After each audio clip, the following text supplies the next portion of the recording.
your ear. A woman with ears that don't just hear. I build temples with your truth, cause knowing you, that's the proof. The proof. Blueprint to a stars. Starts by listening. I don't understand why it keeps happening. We talk, but nothing changes. Maybe we just see things differently. I just don't understand why we keep having the same argument. It feels like we're stuck. But we are trying, honey. We're here now. And that effort is important. Let's explore that.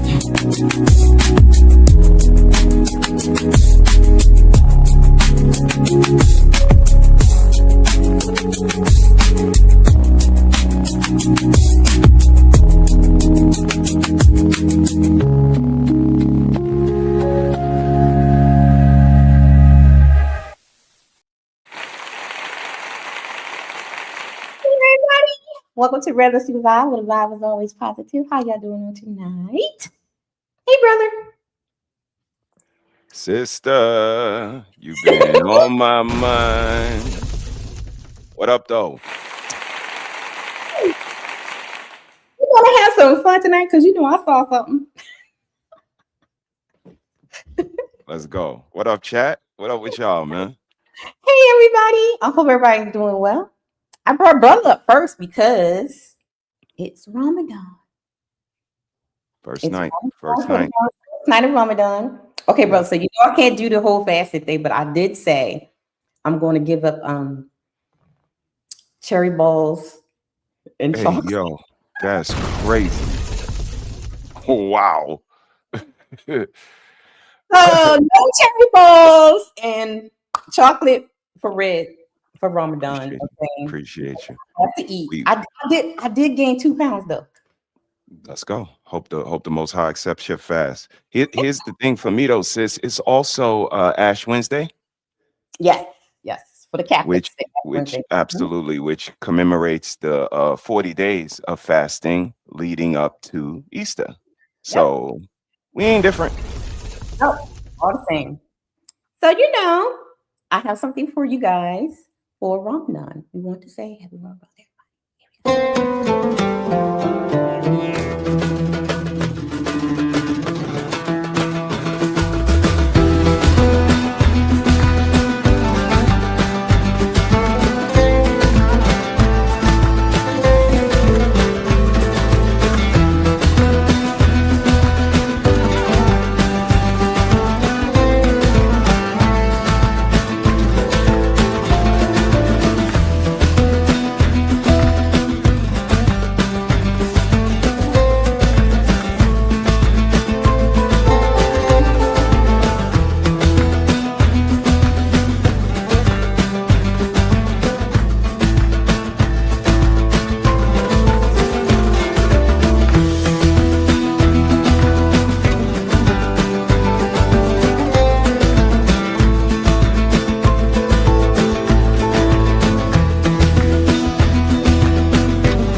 All right.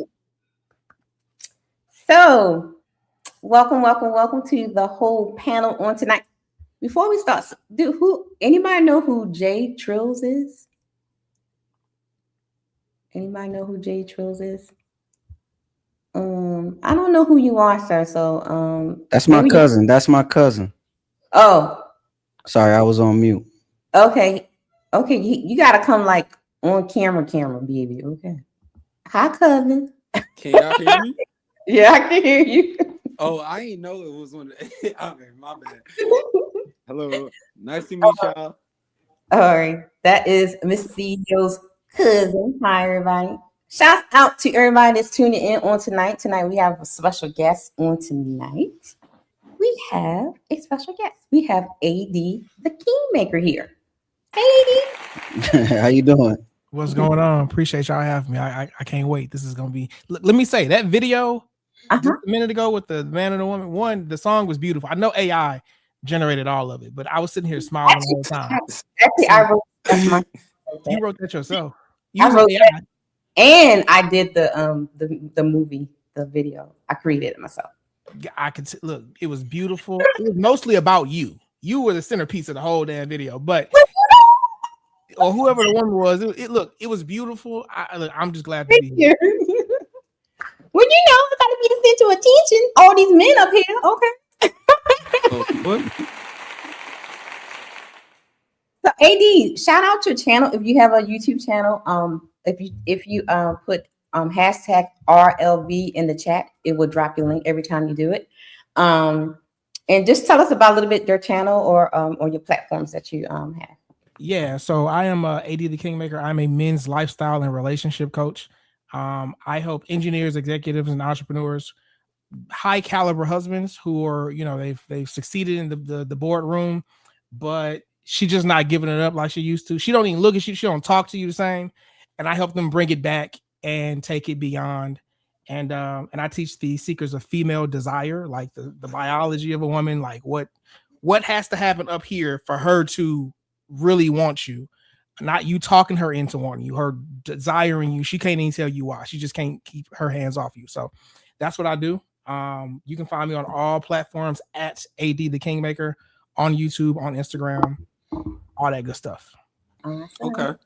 And also we have CEO in the house. Hey, Hey, how y'all doing? How y'all doing this evening? My God. Oh, what up with you? And we have, of course, my brother from another mother, part 2, Uncle Ricky, in the house. Nice to meet you. Uncle Ricky was over there terrorizing with the elderly. If he would have got a chance to talk for at least a minute straight, it would have been lovely. Crazy. What else is new? What else is new? They were tearing up over there, baby. And also, we have my buddy, Jeremy Batman is in the house. How y'all doing, y'all? Let's do it. What's good, Jay? What's popping, my boy? Nice to meet you. About to have a good time. And we have and friend Trail in the house. Don't put me on. Got him. I'm a newcomer. Turn your lights on, nigga. Turn your lights on. Yeah. Get some better lighting, Justo. Okay. Yes. Can't be Set out. You got to set the I'm ambiance. not Set the used to this. ambiance. This is my first time on the podcast. It's my first time doing any of this. It's nice to meet cool. all of y'all. If there's anything I need to improve on or anything like that, let me know. Okay, you gotta get into the It's good to light meet you, Jay. camera Yes. and put the camera to you. Yeah, okay, so we can see. Let me. Yeah. There you go. Get situated, my boy. We good? Yeah, you good. Thanks, bro. Yeah. All right. Good. Yeah, you good. All the newcomers, I always have to tell you do some housekeeping. So your no-show goes for tonight is 15 memberships. Membership's only $2.99 a month and $100 towards the paper towel fund. Okay. And we know about the paper towel fund. If y'all don't know about the paper towel fund, you about to find out right now. You fell in love with my avatar, that's sweet. Now fall into my Cash App at Red Lipstick Vibes. Legs, I don't walk. I roll into rooms and shut them down. Don't forget to support the Paper Towel Fund on Cash App, Red Lipstick Vibes. Shout out to Caleb. Okay. Support the paper towel fund and autism awareness. Okay. And those of you who are in the chat, if you have not subscribed to my autism channel, April is Autism Awareness Month. And every April, I do a week-long conference online where I give out information and tips and tools for autism parents. Okay, so I will drop that link in the chat. And you see. All right, brethren, y'all ready for the icebreaker? Yep. Yes, ma'am. Jay, you got the you gotta like get some headphones or something because you moving and your mic or mute Okay. yourself before you move your joint. Okay. I'm just seeing Jay sweatshirt though. We're gonna be a little nicer to him though. I'm seeing his Oh, sweatshirt. oh Lord. Seeing his sweatshirt. We're gonna be a little nicer y'all to gotta Jay be tonight. nice. That's great. I apologize. That I caused because again, I'm new to this platform and I know it's probably nothing but inconveniences. No, I you good, appreciate bro. you, Omar, for even. We got you. You're gonna be all right. Yeah, I appreciate you, Omar, We just for cutting up, even man. bringing me onto the scene and giving me this opportunity. But I'm gonna work with y'all. Just give me. Never say my real name online again. I know. That was wild. Apparently, I'm just fucking up left and right. I apologize. Any inconveniences. Police. Anything y'all gotta give me, like, let me know. You know where I can. You good, brother? No, you good. You good, bro. On mute for a second because we about to play a video. All right. Okay, guys, look.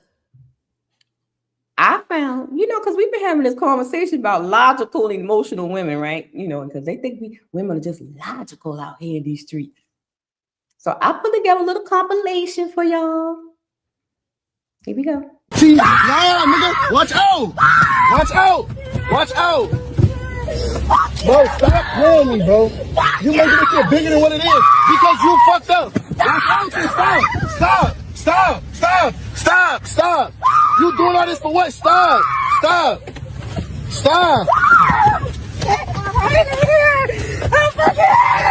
Now you're showing yourself. Now, for some context, she is crashing out because he called her cheating. So she acted a fool. Here we go. Stop! You mad because you got shit going on? Should be embarrassing.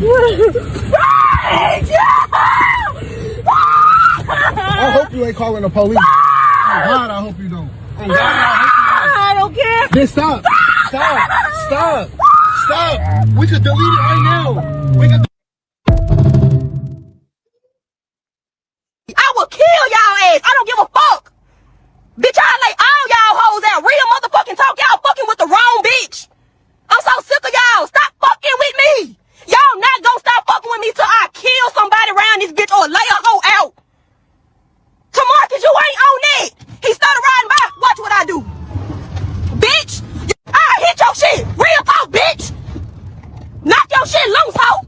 Don't fucking play with me, bitch. Don't fucking play with me. Just knock his shit.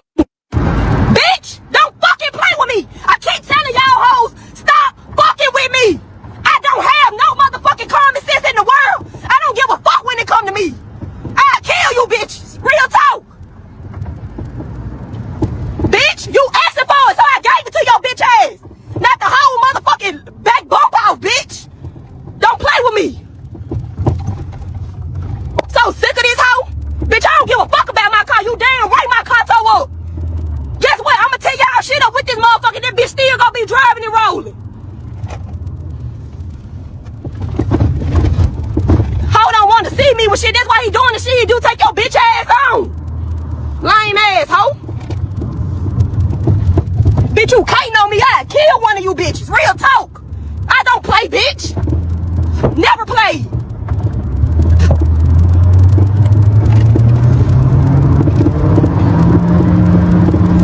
That bitch shoot! That bitch shooting at me! That bitch is shooting at me! Hell no! Fuck no!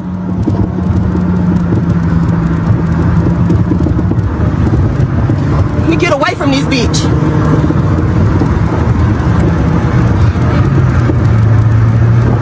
Let me call my mom. Wait, what? This woman got her son, he turned, I think 14 or 15 or something like that, a stripper for his birthday.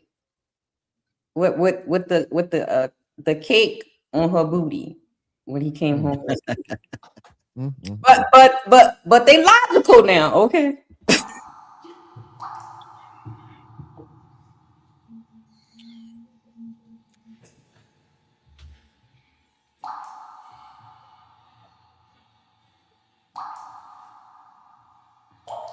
Can you name any rights men have today that women don't? Rights that men have that women do not know. No. So then what laws are feminists fighting for? Shit, that's a good one. Shit.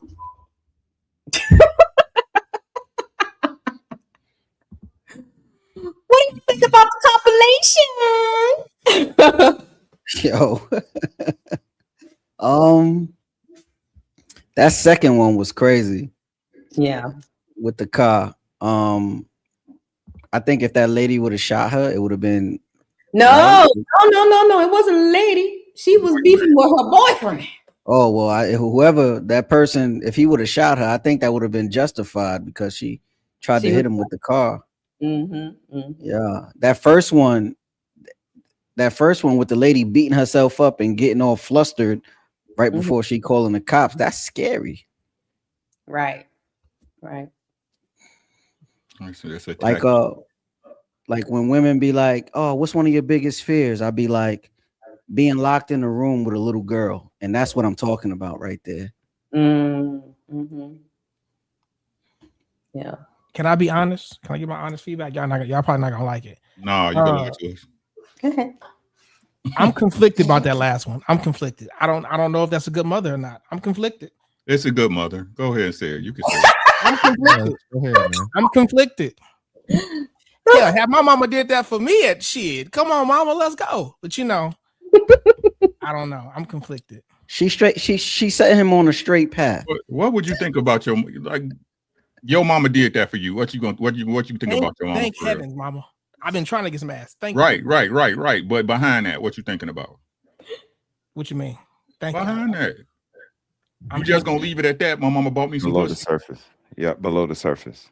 Yeah. You just gonna look at it like I'm that? appreciative of it. What else? What else is there to think? That's But again, fair. I'm an adult All right, now. bro. I'm an adult now. Okay. I don't know what I would have thought, but at the same time, you got to assume.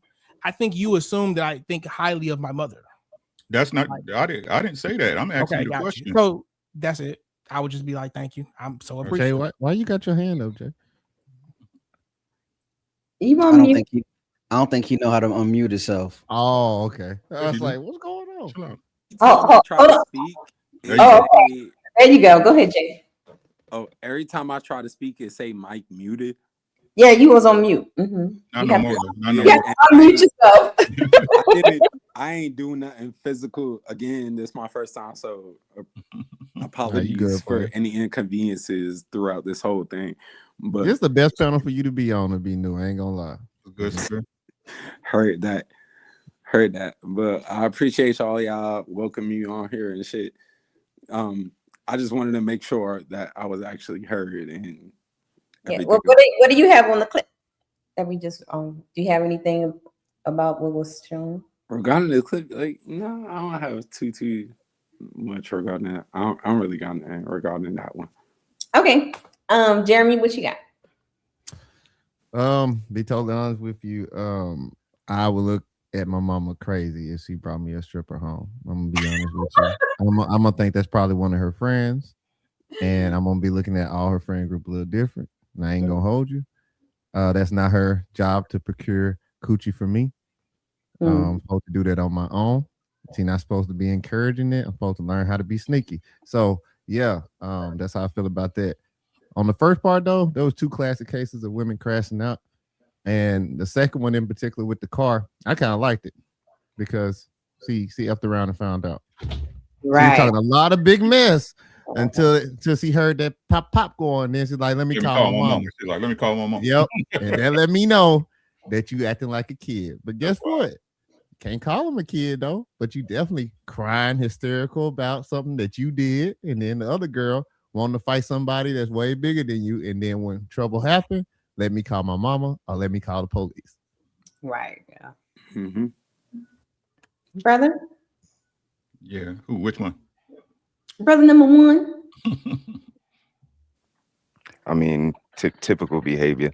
I saw acrimony, so I don't gravitate to archetypes like that. Like I'm starting to see archetypes. I'm not even seeing people no more because I see 10 or 20 people that act like that. And what a coincidence, y'all look like that. Like y'all have the same look, same demeanor, same attitude. So I'm starting to just see archetype. And like I said, I've seen acrimony. I know there's people who will hurt themselves to try to hurt you. Like they don't give a fuck about nothing.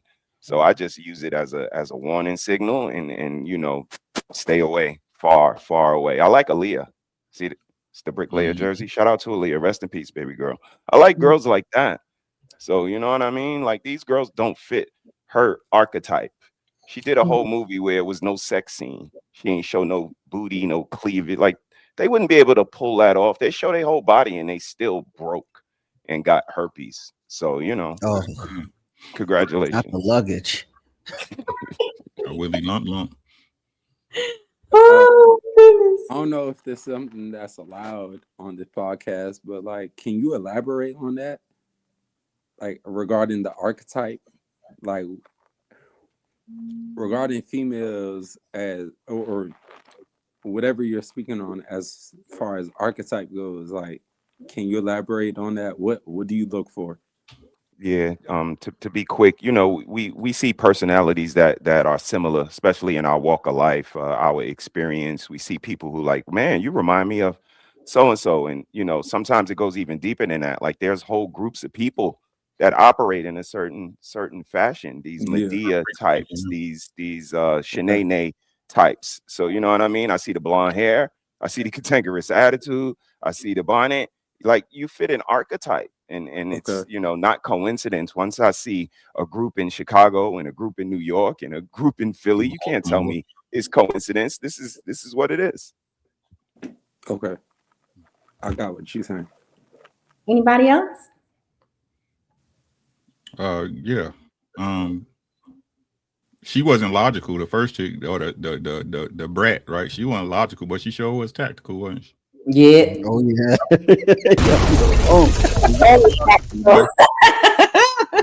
It was not logical, but it was a good ass tactic. You see what I'm saying? And I asked you that question, AD, because if my mama bought me a woman like that, I'm gonna think my mama a hoe. A lot of our mamas was hoes. That's what I'm saying. Right? So how many of us were accidents versus purposeful? We're all accidents, right? Nobody planning babies, bro. Like, you see what I'm saying? Like so, I was playing. Good for you. Good for you.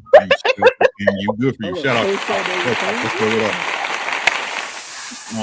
Tell Papa said, hey, right? But nah, man, it's like yeah, man, it's like I just been thinking about this for her. Like, what? Like, so they say we complain about we complain about the community that the black woman created and trying to run away from right now. Y'all get what I'm saying? Yeah. Like I said, and that's what my bro said, right? Like, but hold on. Give me a second. Right? Let him finish. Jay. Explain and then you rebuttal. Right. So it's like my bro said, like it's to the point now like where you don't even see the girl, you see the person, you see the personality first. You know what I'm saying? Like it's like it's almost like scanning at Walmart. You know what I'm saying? Boop, boop, boop, right? It's produce, you know what I'm saying? It's soap, you know what I'm saying? It's like you know, like that this why I get on men's heads. Like y'all know for real what type of woman that is. Y'all know for real. Now that's not saying some of them ain't chameleons and pull the wool over. I'm not saying that, right? That's definitely a possibility. But I'm saying in mass, right? Y'all know what y'all messing with. Like I said, for the most part, Uncle Rick, I had too many women like play the part, like even like with the hair, right? When brother number one said, you know, when you see the blonde hair, you know, everything will be regular, and then they'll just pop up with like blonde braids out of nowhere. I'm like, okay. And then the behavior will gradually turn into Keisha, if you know what I mean.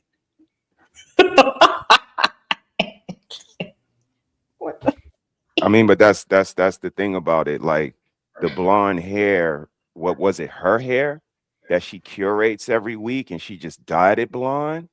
Or is it somebody else's hair she put in her head and it's blonde? And again, Yeah, it I'm was definitely old. extensions. So, and I'm an old nigga, 70s. Like blonde's been classified and associated with being dingy and dumb, not smart, just sexual toys.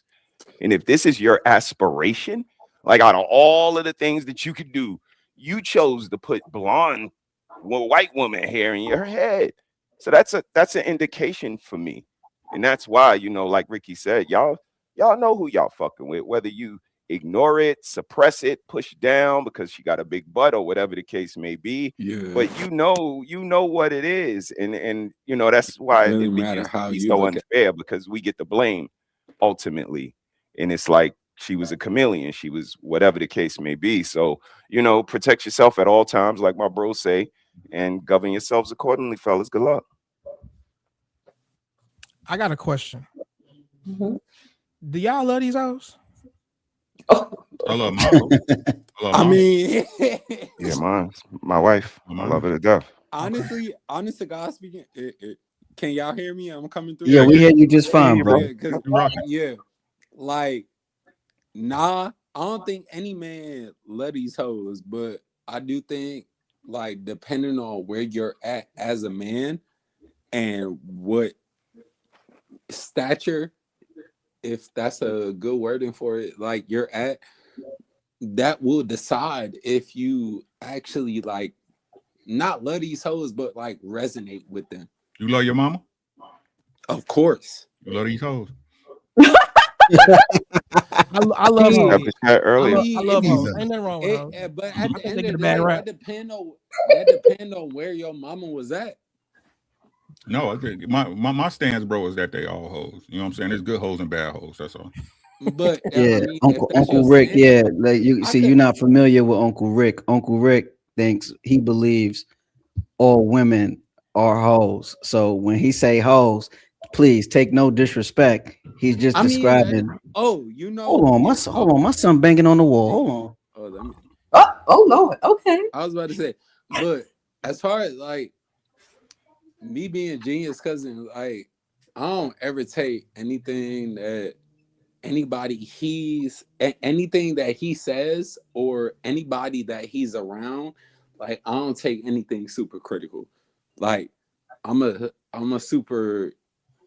circumstance kind of person. Like I look at everything in circumstance, and like I could see the view of all or like women just being looked at as like that, but at the same time, it's like nah, gang. Like nah, gang. Yeah, everything gotta be circumcised. Let me paint a picture. Let me paint a picture for you, Trio. All right, so what's the number one reason why men ain't happy in their marriage? The number one reason. Is it because of money or because they ain't getting none? I say because they ain't getting none. Okay, so that means that you want your woman or your significant other to be a hoe for you. You want her to be able to do all those things. But don't all men do? Yeah. Yes. And this is so that's why you want her to saying be this on for you. I'm not saying this on a like so general aspect that it's super general, to be honest. That's the problem. I'm more so saying this because say like I'm trying to see if there's any fight back or any repercussions. To what? Because at the end of the day, like, yeah, this is how I look at it. But is there anything substantial to thwart me from that train of thought? That's what we've been talking about. That's what we've been talking about. You got it, Rick. You got it, bro. Oh no. Like I said, they all hoes, right? And then I'll also say, granted, like I ain't, you know, I'm not super in the nitty and gritty of all of these things. So y'all that have been here and communicating across time, like I don't think I'm gonna have something substantial to say to y'all. Nah, you good. You good, bro. All right. So just wait till you ask a question and observe. Yeah. Yeah, Let Rick so go. I'm here for the intake. Like, I'm waiting for something substantial from y'all to me. Like, Okay. don't expect nothing from me, but like I'm more so expecting something from y'all. What you expecting from me? What you expecting from me, young Why boy? are you doing this to him? Let's just Lipstick. Go ahead. Mute this little nigga. This my little Nah, cousin. like, Mute him. I don't know what I'm pulling I rank. don't know what beef. Off of gas. Next caller. No, what I'm saying is that this, right? If we gonna go on this, we gonna go down this road, right? Any woman worth her salt, right? Even the best woman in the world, right? The best woman you know, right? Yeah, she worked for herself. Right. No, it ain't got nothing to do with work. Right. Let him But cook. Let him cook. Let him land his plane, and then you Okay. can go back. Okay. back and forth. This is my opinion, right? I might be wrong. I'm not perfect, right? I ain't Jesus, right? But I look at all women as hoes, right? Especially because any woman worth her salt is not laying down with a man for free. Right. That's right. A woman who lays down with a man, like I said, I was saying earlier, right? Y'all name me a woman who that she just gave you some, and that was all that was needed. And it was a long, outstanding relationship, because if that's what it was, you still be in it, right? If it was a girl who just let you hit with no attachments, no dedication, woo woo, so forth and so on, right? We all know if you hitting a chick, eventually, what's that conversation? What are we? Where is this going? Right? Where do you like me? Right? Where if it was you as a man and you could continue that till time eternal, you would, right? Why buy the cow? Why buy the cow when I can get the milk for free? Right? The girls who sleep with people for free, them are sluts. See, words mean something. You see what I'm saying? Those are sluts. A chick who I just met him last night. We ain't doing that. Okay, you slut. You see what I'm saying? But most women, when they lay down with you, they're looking on a return on that. Whether that's to lock in a relationship or to get something out of you besides a nut. Is that fair, or am I reaching? Always fair on my side. I don't want to. Can y'all hear me? Because every time I speak, No, we mute you. We mute you when Uncle Rick is talking. Yeah, you got it. You got it. What's your question? You got it now. You got the floor. Yeah. All right, because I was gonna. No, I agree with what you're saying, Uncle Rick. Like, I completely agree with what you're saying, because I feel like, women ain't gonna look at shit like that, women ain't gonna look at shit like that, but shit's not gonna be viewed in that perspective. Like, if you out there and open with your shit, like, that's just how. I mean, but that's why he put it the way he put it, that the words have meaning. Slut and whore is a little bit different. But for people to not look at it like that, it's a little bit insensitive, because like he said, that they're whores. We're also Johns, like we're tricks. And we can tell you how much it costs for us to maintain our relationship with our woman. The car note, the mortgage, the insurance, yada, yada, yada. Costs about $70,000-$80,000 a year for us. Roughly Date night. $65,000. You know what I mean? Like, if you look at it realistically, there's a ticket that comes along with us keeping our woman. For them, they wouldn't be able to kind of reciprocate on the other side. So that's why we kind of look at it like that, because realistically, that's kind of what it is. It's a transaction. Now, some of us are willing to go above and beyond because we love the woman that we with, but she's absolutely my woman. So I want her to be my slut, my hoe, my queen, you know what I mean? Like this is what society tells us, right? She's supposed to be your everything. You view her in the aspect of everything else, like she able to accomplish XYZ thing. Like you just said, that's my slut, my hoe, my woman, or whatever the case is. Like, she's able to accomplish that, and further and foremost, but it's not really no but behind it. It's just more so You just don't like the wording. That's Most okay. people don't. I'm not gonna say I don't like the wording. Like, no, it's okay though. I get it, because if you raised anywhere close to the South, I get it, like 100%. I'm not. I'm from New York. Well, I don't know why you got a problem with it. Oh, That's what I'm trying to say. I'll tell you, Jeremy, he got a cape in his closet. That's why. It's a cape in his closet. I don't really, let me come clear. Like, I don't really have a problem with the wording or anything like that. Honestly, like, Don't y'all be calling each other, hey, yo, I'm B. specific of a person. Like, I look at everything situationally, if that makes sense. Like, I look at everything given every situation, and then not only that, like, I'm this is my first time encountering all of y'all and everything. So No doubt. Just we got off you. of that, We got you. Let's like, let AD I'm get in there. feeling- AD been I'm sitting very just feeling patiently. shit out. AD, That's all what do I you can think say. about what you heard so Mr. Jeff. far, and anything else you want to chime in with, bro? You muted. You muted AD. Appreciate that. I think that y'all are mostly right. Just for some background context, I spent over $100,000 last year, like learning from different men, different types of men, right? To understand female desire and all that. And so, like, I studied pimps, I studied swingers, I studied men who have multiple wives, I studied wives who have multiple husbands, I studied pickup, I studied all these people, right? And there is a cost to entertaining women, but the more she likes you, the less the cost is. Me personally, I like women who make money. So if, like, my rule, what was it? Was it last year? Yeah, no more poor women. No more poor women. Because if I said there's a curtain and behind this curtain there is a person, whether it's a man or a woman. Matter of fact, if I said there's a man behind this curtain and he is 45 and he been broke his whole life, you would say that nigga makes bad decisions, right? So it don't matter if we change the gender out. If it's a man or a woman, that's if you broke and you 40 something and you old and you an adult, that's fair. You just are a person who makes bad decisions. So women tend to be liabilities because they make bad decisions, right? So no more broke women. If you fucking with broke women, leave them alone. But that being said, I also believe that if your woman is not giving you her money, then that's not your woman. She don't like you like that. Women buy gifts for men that they like too. That's very. And so it's simping when a man is, doing all this extra stuff, or maybe he's romantic, whatever. But it's like no one pays more than what they have to pay. You know what I'm saying? So it's simping when a man does it. It's simply attraction when a woman is doing it.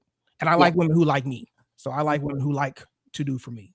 And yes, I expect you to be my hoe, all that. But I think they all a hoe for the man they like. Yes. For the man they like. Yep. And I think there's also a sector of men out here who call women harsh things because he didn't get the fuck. Because if he had hit, then it don't matter. And just because you hit don't mean I can't hit. So like you're not even it's not even competition like that for real. Because she gonna give it away to who she want to give it away to. Mm-hmm. Okay, I agree with that. Going up there, genius. Well, I'm good. I'm waiting for the next topic. Moving along. Y'all ready? Okay, so y'all know what the show title is about. Y'all know what it's about, right? No. Uncle, we can come on the I'm gonna take a guess and say coochie. Polygamy. Yes. So, the conversation from the last time when August and Ali was on the piano, I found that conversation a little bit interesting when August said this. So let's look and see what he said, and then I got some. Ali, a lot of things you said is you said a lot, man. Number one, some of us, value legacy over just having multiple women. Okay, multiple women means multiple problems. So the first thing he said, some of us value legacy over having multiple women. Y'all agree with that? Sure. Yeah, I could. It's some yes and no, because like I think a lot of men's legacy is to have a long list of women, So that's where I'm at with it. I guess it depends on what you define as your legacy. For me, it would be my kids. So That was the question. Define legacy, and what does legacy actually looks like beyond children? Because we know that your children are but beyond that, what does legacy actually look like? just from our own point of view, or just what we think the general census is? However you want to answer. All right. Well, my point of view is establishing some type of wealth that can sustain the lifestyle that I want to live and be able to elevate my family as a whole. So that's what my legacy looks like. That means making sure my kids go to school and do well, making sure that they speak more languages than me, do more than me. And I work and I invest and try to be smart in my decisions, while also showing them that even while you're working, you can learn something new, and encouraging my wife to continue to do what she needs to do, pushing her in the direction that she needs to go, so that if she wants to continue to work and she gets to a point where she doesn't want to work, she doesn't have to. And just making sure that we're diversified in our folders and doing things that we need to do to ensure that we don't have to do them by the time we turn 55, 60. Yeah, I would say just having a long list of accomplishments for my kids to study, and just leaving them something that can give them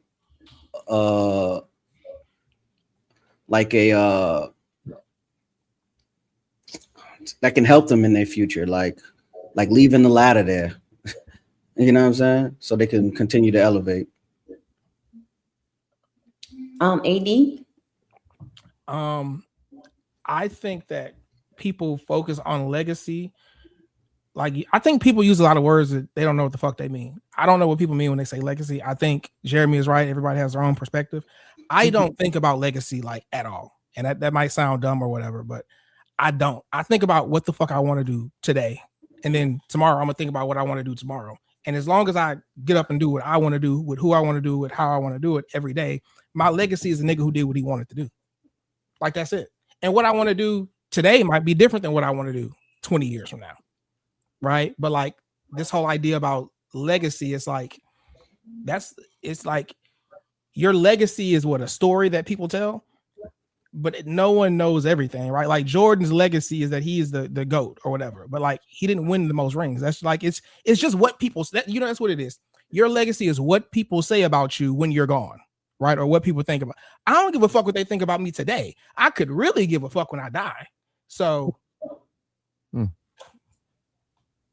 Okay. Uncle Ricky, define legacy, and what does that look like beyond children?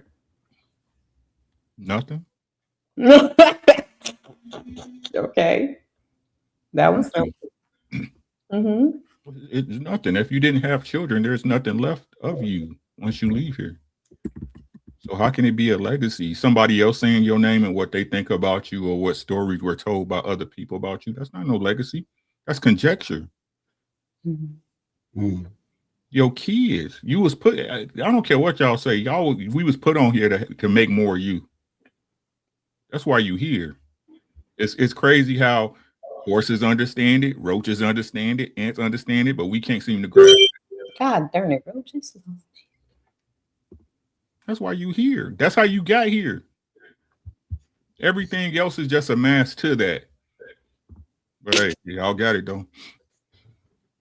Brother? Yeah, the previous two fellas was absolutely right.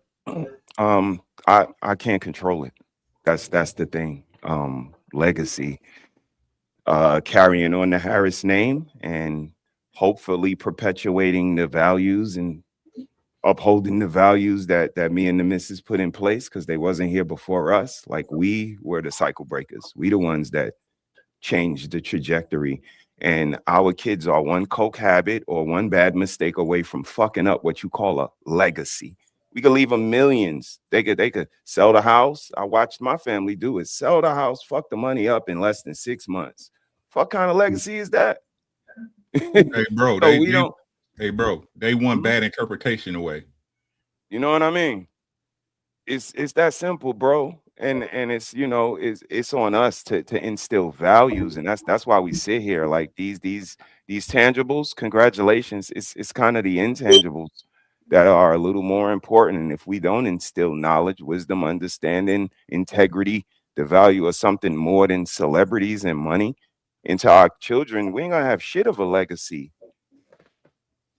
So that's a little beyond my control. All I can do is like bro said previously, kind of set an example, live my life a certain way. Hopefully they'll see it and say we can kind of incorporate some of those things into it and push the name forward, or maybe they won't have kids at all, like Rick said. Like shit is up in the air. So you know what I mean? Legacy is not determined by us. So when we sit in these boxes and say what it's gonna be, I just I sit back quietly and just watch.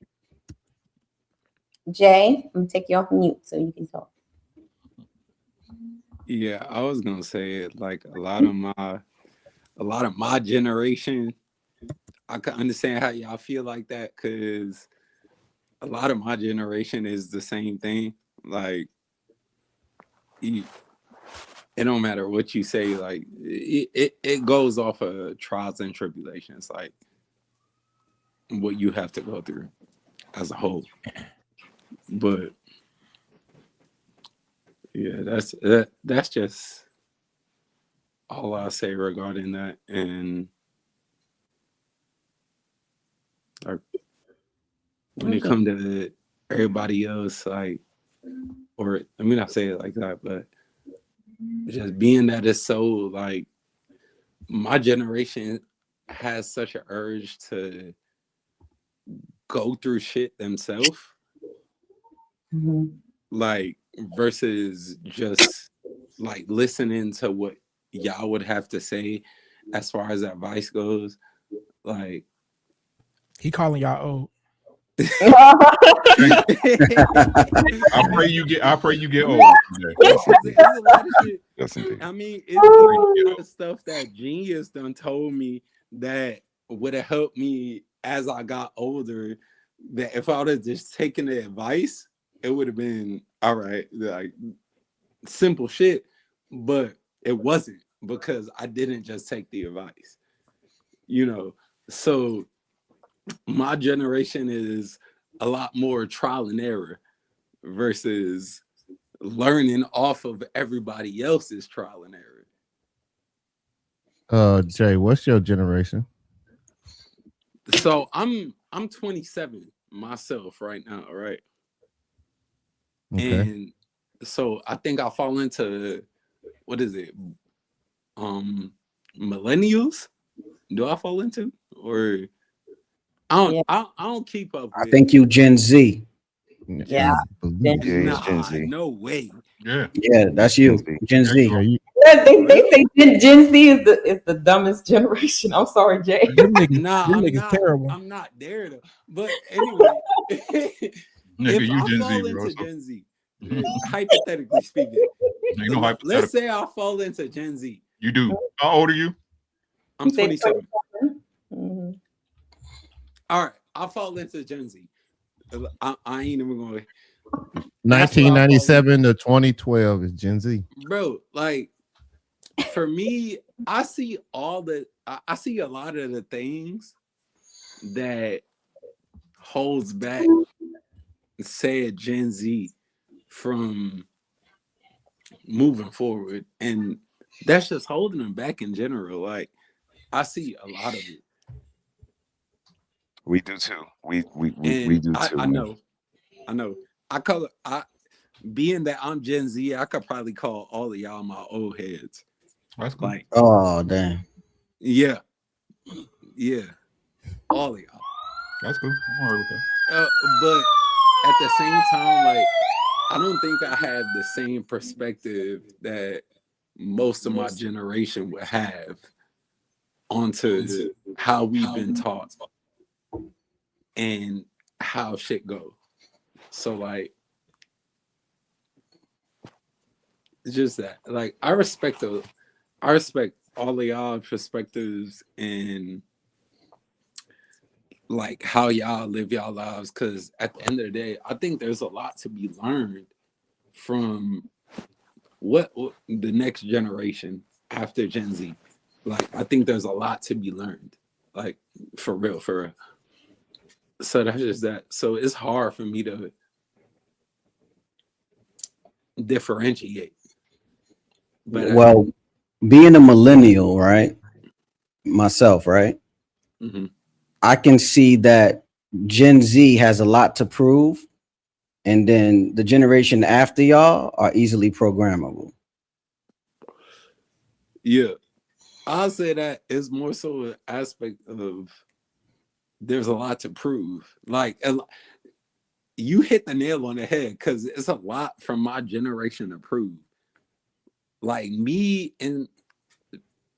specifically, I don't have shit that I care to prove to anybody, because I feel like there's a lot of things that I can actually teach old heads. Shit. There we go. You being genius. Shit. I feel like there's a lot of shit I could teach old heads versus having something to learn, which will dictate the difference. But I don't think there's a lot to be proven as well. But you know why that is, right? Because we ain't create nothing. No, it's because y'all actually grew up with technology. Y'all the first generation to be fully integrated into technology. What do I mean by that? You can pretty much find the answer to anything. And then you look at people that are older than you, like in other generations, and they don't know how to cut on the TV. They don't know how to work the fire stick. I don't agree. That's what go back to what I was saying about the not creating nothing. Like, we ain't create nothing. Yeah, no, I think you can create stuff. I just think that because you are integrated with technology, that you have to figure it out. You're growing with AI right now. You hitting the nail on the head right now. Like, we can create something. It can is different from we did. So, like, do you think if more Gen Z followed the advice of the millennials and the Gen X, that they'll be in a better position to create instead of trying to figure it out? Definitely. So your generation is hard-headed. Yeah. No. Because I mean, how many like how dare how you? many times you came to me and you was like, oh, you should approach X, Y, or Z thing this way. Like, you've done it yourself. Like, you've tried to restructure my mindset to approach things in a certain way that would be more beneficial to me, and I've negated it. And it's just, I feel like it's as simple as that. No, I don't agree. I don't agree, right? I think the difference between the generations is that Gen Z and some of the millennials, not all, but a large majority of them, right? Y'all is the first generation, especially in Black America, to grow up with privilege. Mm-hmm. With privilege, right? A lot of, again, what especially us as men, right? What really shapes men is adversities, right? Struggles and adversities. A lot of y'all didn't have to struggle for nothing.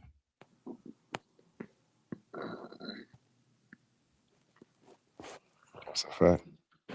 Yeah, and when he say struggle, it's a lot of, there's a lot of silence when he says, like, a lot of y'all men ain't have struggles, etc. But like, what did you have a bully? Did you have a bully when you was growing up, Jay? No, I was, but the only reason I'm isolating on that is because what man do you know that deals with struggle and adversity and is open about it? I am. Me too. Sports players. Outside yourself. Okay. And if you're a man that's open about it, you should know the trials and tribulations of men that aren't. But here's the thing, though. Struggle isn't a condition for anything anymore. I was talking to Top Cat OG in the Discord earlier about struggle. And basically, I mean, you're not working with yourself to get to know yourself, because that's what struggle does, right? It lets you know what your limits are, it lets you know what you're capable of, and then you either evolve or you say, okay, that's not what I'm into, that's not what I can do, I can't deal with that, right? But y'all don't do that, and for whatever reason, you just keep going and don't ever try to like push past your own limits, and that's what I see as the weakness. It is, and you're absolutely right. You're not wrong at all. Like regarding that, like I can't label you as wrong, but at the same time, Jay, can you count? All we seen is like the top of your head. You talking? my bad. But like I can't see what you're saying is not wrong at all, but a lot of the like what all people fail to realize and conceptualize is what it takes for a said person to be to incorporate that mindset into their being. Like Damn. a lot of people. So y'all got to go outside. Sports is outside. Sports would have did everything that y'all talking about. Sports does that. And this is what's so crazy about this conversation is that I believe that I'm a Gen X person, and I believe we the only generation smarter than our parents. Like we had to be. Like we can show no. This is how you fill that out, ma. Let me show you how to get to that channel, ma. Let me show you. No, ma, that's not QVC. Y'all can't do that. Like y'all don't have no ingenuity. Like y'all don't know what a Scantron bubble sheet is. Like my brother said, y'all were indoctrinated into electronics, but y'all don't know how to write in script. Y'all don't know how to concentrate for more than 2 hours at a time without trying to blame the orator for something.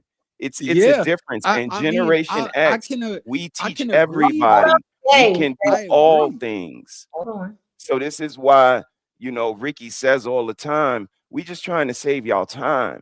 And this is what you're saying to your cousin. If I would have listened to you, you would have saved me some time because you've been through it. I was going through it and you were actually trying to tell me and I ain't want to listen. But when I double back and spin the block, it's like you was right, cuzzo. And he like, I know, because I've been 20. You ain't never been 37.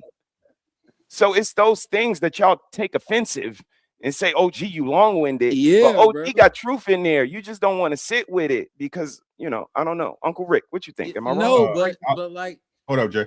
I wanted to address what I reject your reality said. Could you bring that back up for me, Red, please? Okay. I understand your premise, but you're not understanding mine, right? The truth is that most people revel in comfort, right? So for you to say that again, for you to push yourself as a struggle, is it not?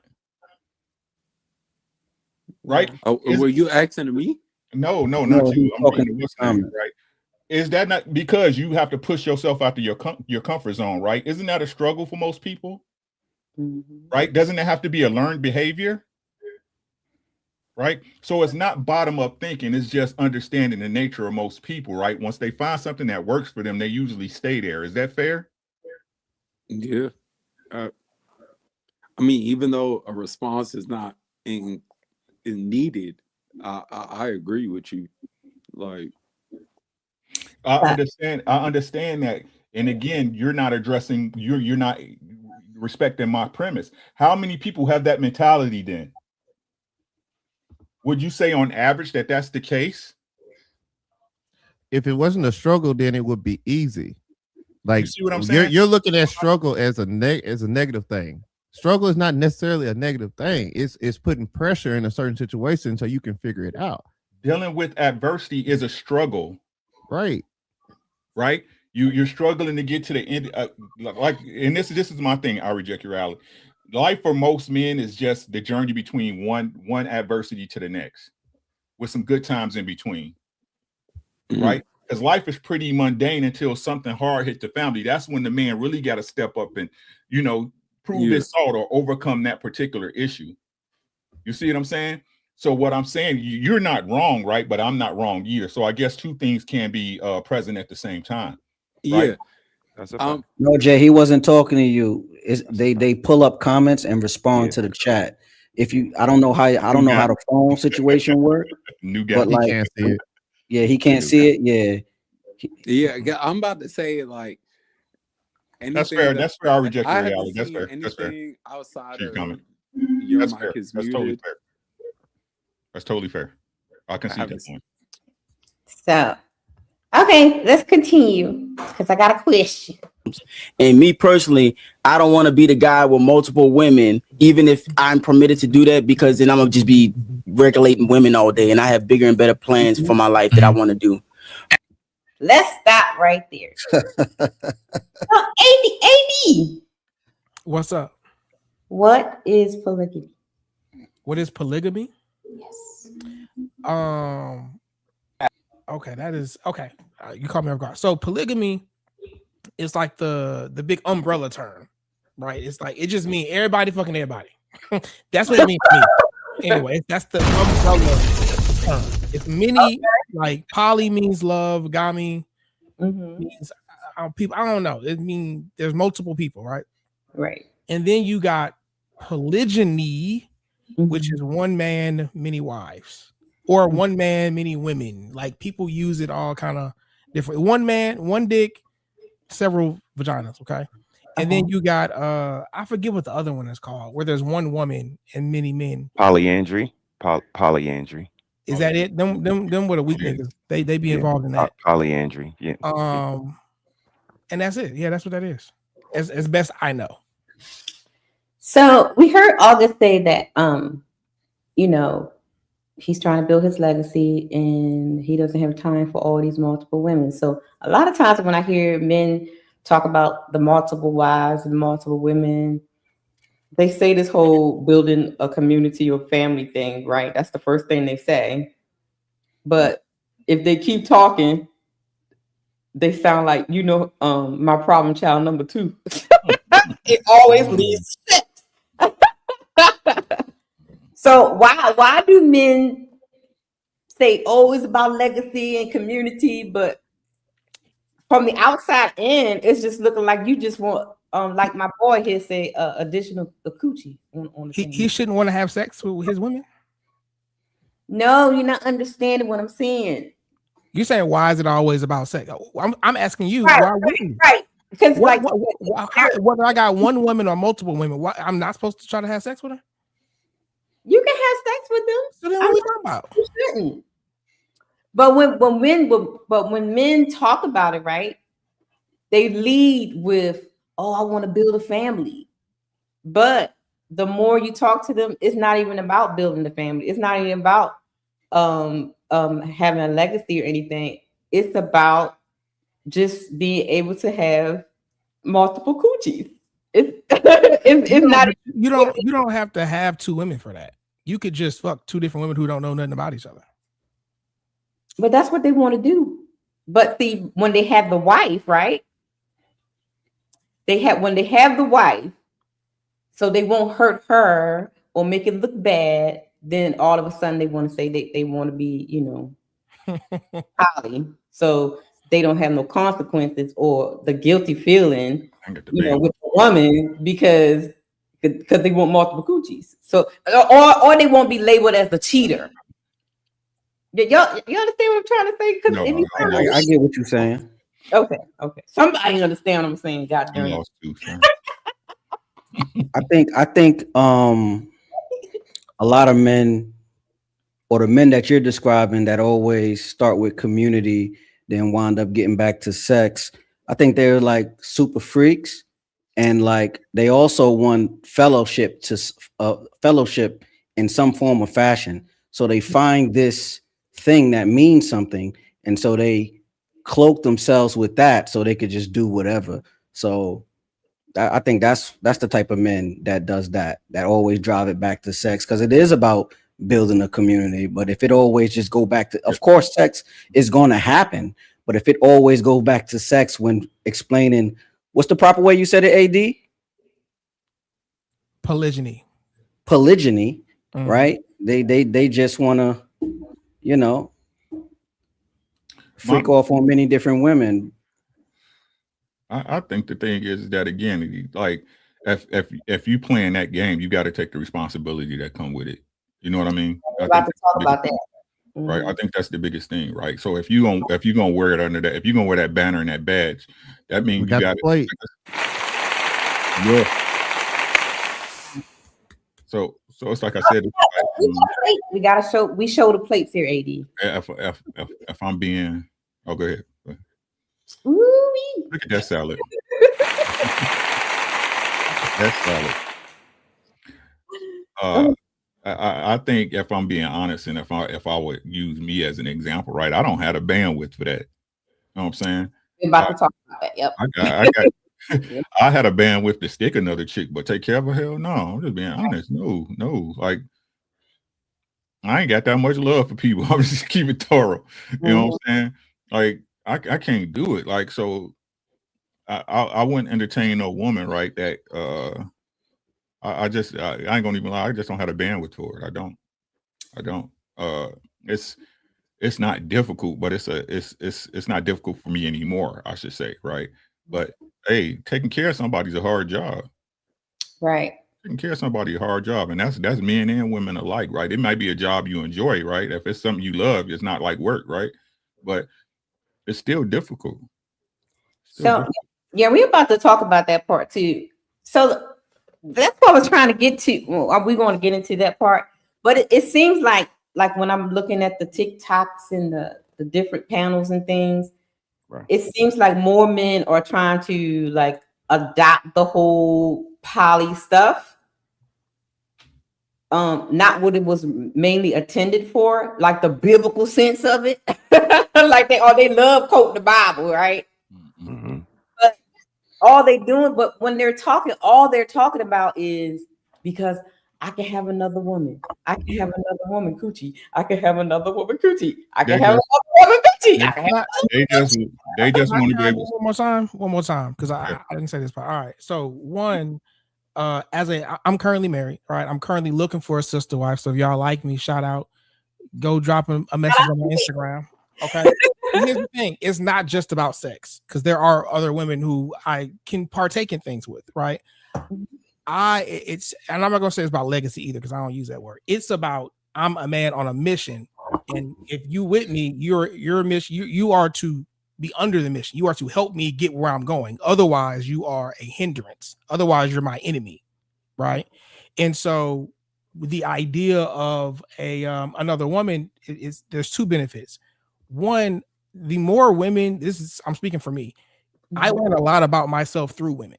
Right? If this woman keeps triggering me in this particular way, that's information about me that I'm now learning, because she can't make me feel no kind of way. I dictate how I feel. Maybe there's some kind of childhood trauma that I haven't dealt with, and she's a reminder of that to me, right? So I like dealing with multiple women for that sake, because I get to get better feedback. And when you love someone, then like you even are more vulnerable than what you would be if you were not, right? If you didn't give a fuck about them. And then two, like I said earlier, I like women with money. So that's more income coming into the household. Because I don't do bums. So it's very practical in that way. And then the extra sex is just the cherry on top, but you got to deal with her emotions too. So it's like, you got to deal with her emotions too. So it's like she's got to be worth the squeeze. Right. So, and most of them today are not. Most. I'm gonna jump in. I was about to ask a question. I'm gonna jump in and kind of play devil's advocate to this one right here. I don't know where this is gonna go after this, but this is where you can tell people are full of shit, y'all. I'm gonna be honest with y'all. It's only about coochie. It's only about coochie. I was one, sis. You know me from when we stepped in. I was the one like, yeah, this is the way. Like a family pulling in a single mom, like giving her some guidance, some structure. And we ain't gonna talk about the numbers part because it would cut the deficit of single mothers out here in the street, it would immediately cut those numbers because they would be a part of a family. So if it was truly about community, we would be doing it, because again, when women tell us we're going to surrogate, we're going to respite, we're going to adopt, we're going to bring home a pet, they bring home anything off the street except some coochie. And that's why it's only about coochie. Didn't I play a video yesterday where the girl said, let us borrow y'all husbands. Let him come over. He gonna fix the TV for me. I'm gonna drink wine with you. He could have a beer, and I'll. It's a win-win. No, it's not a win for the husband, because husbands get coochie. It comes with the title. Right.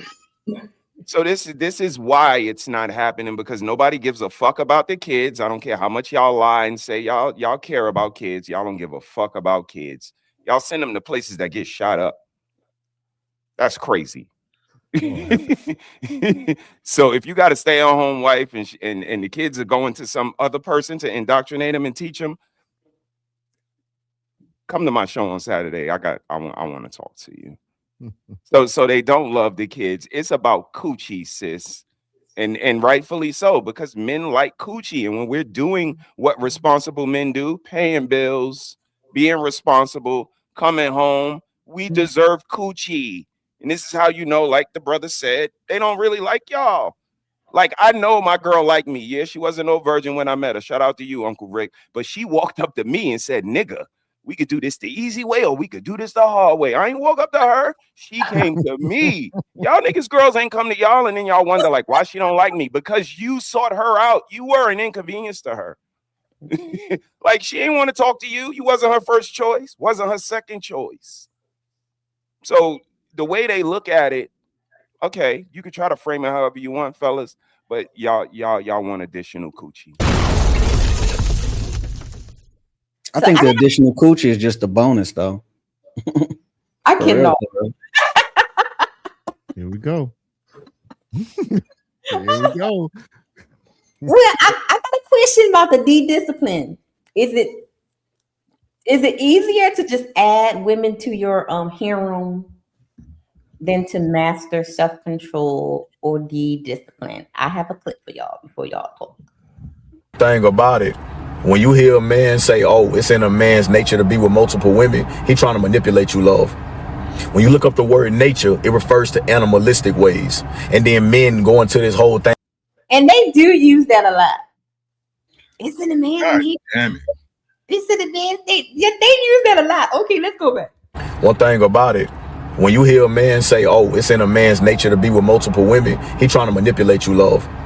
When you look up the word nature, it refers to animalistic ways. And then men go into this whole thing where they be like, oh, well, we just like the lions, and how lions have multiple partners. Man, God gave us dominion over animals. I ain't no animal. What you talking about, right? Now, when you look up the word human nature, it refers to the qualities of a man. We are not born with the qualities of wanting to be with multiple women. That's not a quality, right? You have a desire. So say that. Quit trying to manipulate women. Quit trying to get over on women. Be honest and upfront.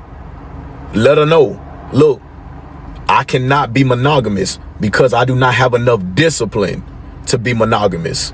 I have a desire to be with multiple women. And I need y'all to let that marinate. He outside his side chick house right now. That's Derek Jackson. That's Derek Jackson. He sounded 2.0. real stupid, but he was smart. He sounded so smart and stupid at the same time. Line his ass off. Line his ass off like he ain't never fucked two women in the same week. He play an instrument too. I bet you play something. I bet he play. No man want to have dick discipline. Dick discipline is some bullshit. And if you are a man, those are your dick and balls. If you are asking that woman, or if you're deciding you need to let that woman decide what you can do with your dick and balls and where you can put them, you're not being a man. I don't want to hear that shit.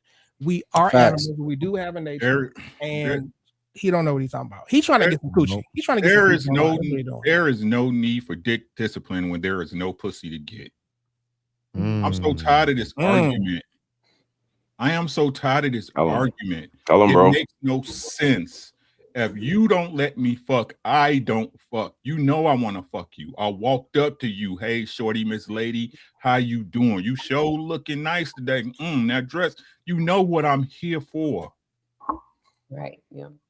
We need to stop this. Listen to what I'm saying, right? Let's say the man's responsible and he did it the right way. Hey, Miss Ma'am, how you doing? I love to court you, you know what I'm saying? I'm real responsible. I'm marriage minded, right? I'm telling you right now, you know what I'm saying? This is what I'm on, right? Let me take you out. Where you want to go, girl? Right? I want to go to State 48. I got you. Ooh, can we go to this comedy show next week? Ooh, I got you, right? Ain't no man who did it the right or wrong way when he pursued that woman and it got to the point where she said, you want some pussy, said no. Not a one. Not a one. Right. There is no, y'all need coochie discipline. Prince been telling y'all for decades, pussy control. A dick is gonna dick. Mm-hmm. Y'all really need to stop that shit. Y'all supposed to be grown ass women trying to blame where you put your pussy on a man. That's real talk. Do you know you're a little whore? You may not say you're a whore, but you is one. We really need to step. Y'all supposed to be grown ass adults. This ain't no somebody then push you in the back alley. No, he walked up to you. You know he like you. Do I know you like me though? Mm-hmm. Yeah. You can know tell I if like you. I walked up to you. I approached you. Mm-hmm. So stop this, man. Y'all be responsible for y'all coochie, bro. Ain't nobody like this. Don't make sense. This argument don't make no sense to me. We really need to stop that. We really need to stop that. What man is saying no to pussy he chasing? Dick discipline is a word that was invented by niggas who can't get permission from their woman to fuck nobody else. and women too. Women like to use shaming tactics. So that's what right. Don't nobody want to be disciplined. If you could, I love Bluebell ice cream. If I could eat Bluebell ice cream every goddamn day without becoming fat, I would do. I don't want to be disciplined. Don't nobody want to be disciplined. I don't want to hear that. That's not real. I think that was the first time I ever heard the discipline or something like was on YouTube when I came to YouTube. Because it's permission based. Mm-hmm. It's permission based. I don't understand this, right? Yeah, like these men that get a bunch of pussies are validated by the very women who say he should have dick discipline. Mm-hmm. The very women who will fuck him, right? Get a baby by him. They were like, "Oh, you supposed to be a father." Da step down. You didn't know. Y'all validating that dude. Y'all making his point. The same way a man will make a woman's point if he's sending her cash apps for nothing. Mm-hmm. Yeah. Stop this shit. If y'all want men to practice dick discipline, stop fucking them. See how easy that is? And if you want to they tell just don't activate until they see Russell Wilson with Sierra. It's a whole matter, man, and that's when they coochies activate. Hey, well, what does it make you if you have sex with different women? A slut maker. Y'all out here slut making though, brother. It sounds stupid. She was a slut already. She was a slut already. I ain't him. I ain't special. I ain't special. Every man think he him. No, she was what she was. You groom her to you. You train her to you. But she was what she was when you met her. Facts. That's the fact. Now, unless y'all lying about y'all coochie and it actually stay wet all the time, like all the time, then I don't see what the argument is, because we can literally wake up in the morning and ain't nothing there and it's ready to go. That's what I'm saying, right? For a bunch of people who say they need to be in the mood and caressed and cajoled in the pussy, y'all controlled in the sex, y'all sure to be fucking a lot. But that means that means that you are pre-selecting who you want to jump on, because for the most part, we ready. And if y'all have to literally talk and mentally get yourself into it, then I mean, who really the problem? Because I mean, I don't know what they be talking about. I'll be doing all that stuff. How y'all doing this evening? What up, what's good, man? August in the house. Hey, August, what you got? How you doing? I'm cooling, man. How you doing, correct? Great work over there, bro. Great work. Keep grinding, bro. Appreciate you, brother. I got a little pushback for y'all. The only reason why I say is because when you, I think that a man is supposed to be on purpose, and so especially when you're young, a lot of times, and I know that this, I tell this to my sons, what set me apart from a lot of the people, a lot of the millennials I came up with when we were younger. I was always on purpose and kind of, in my grind mode early. So now I'm reaping the benefits of all the things that I've accomplished early in my life.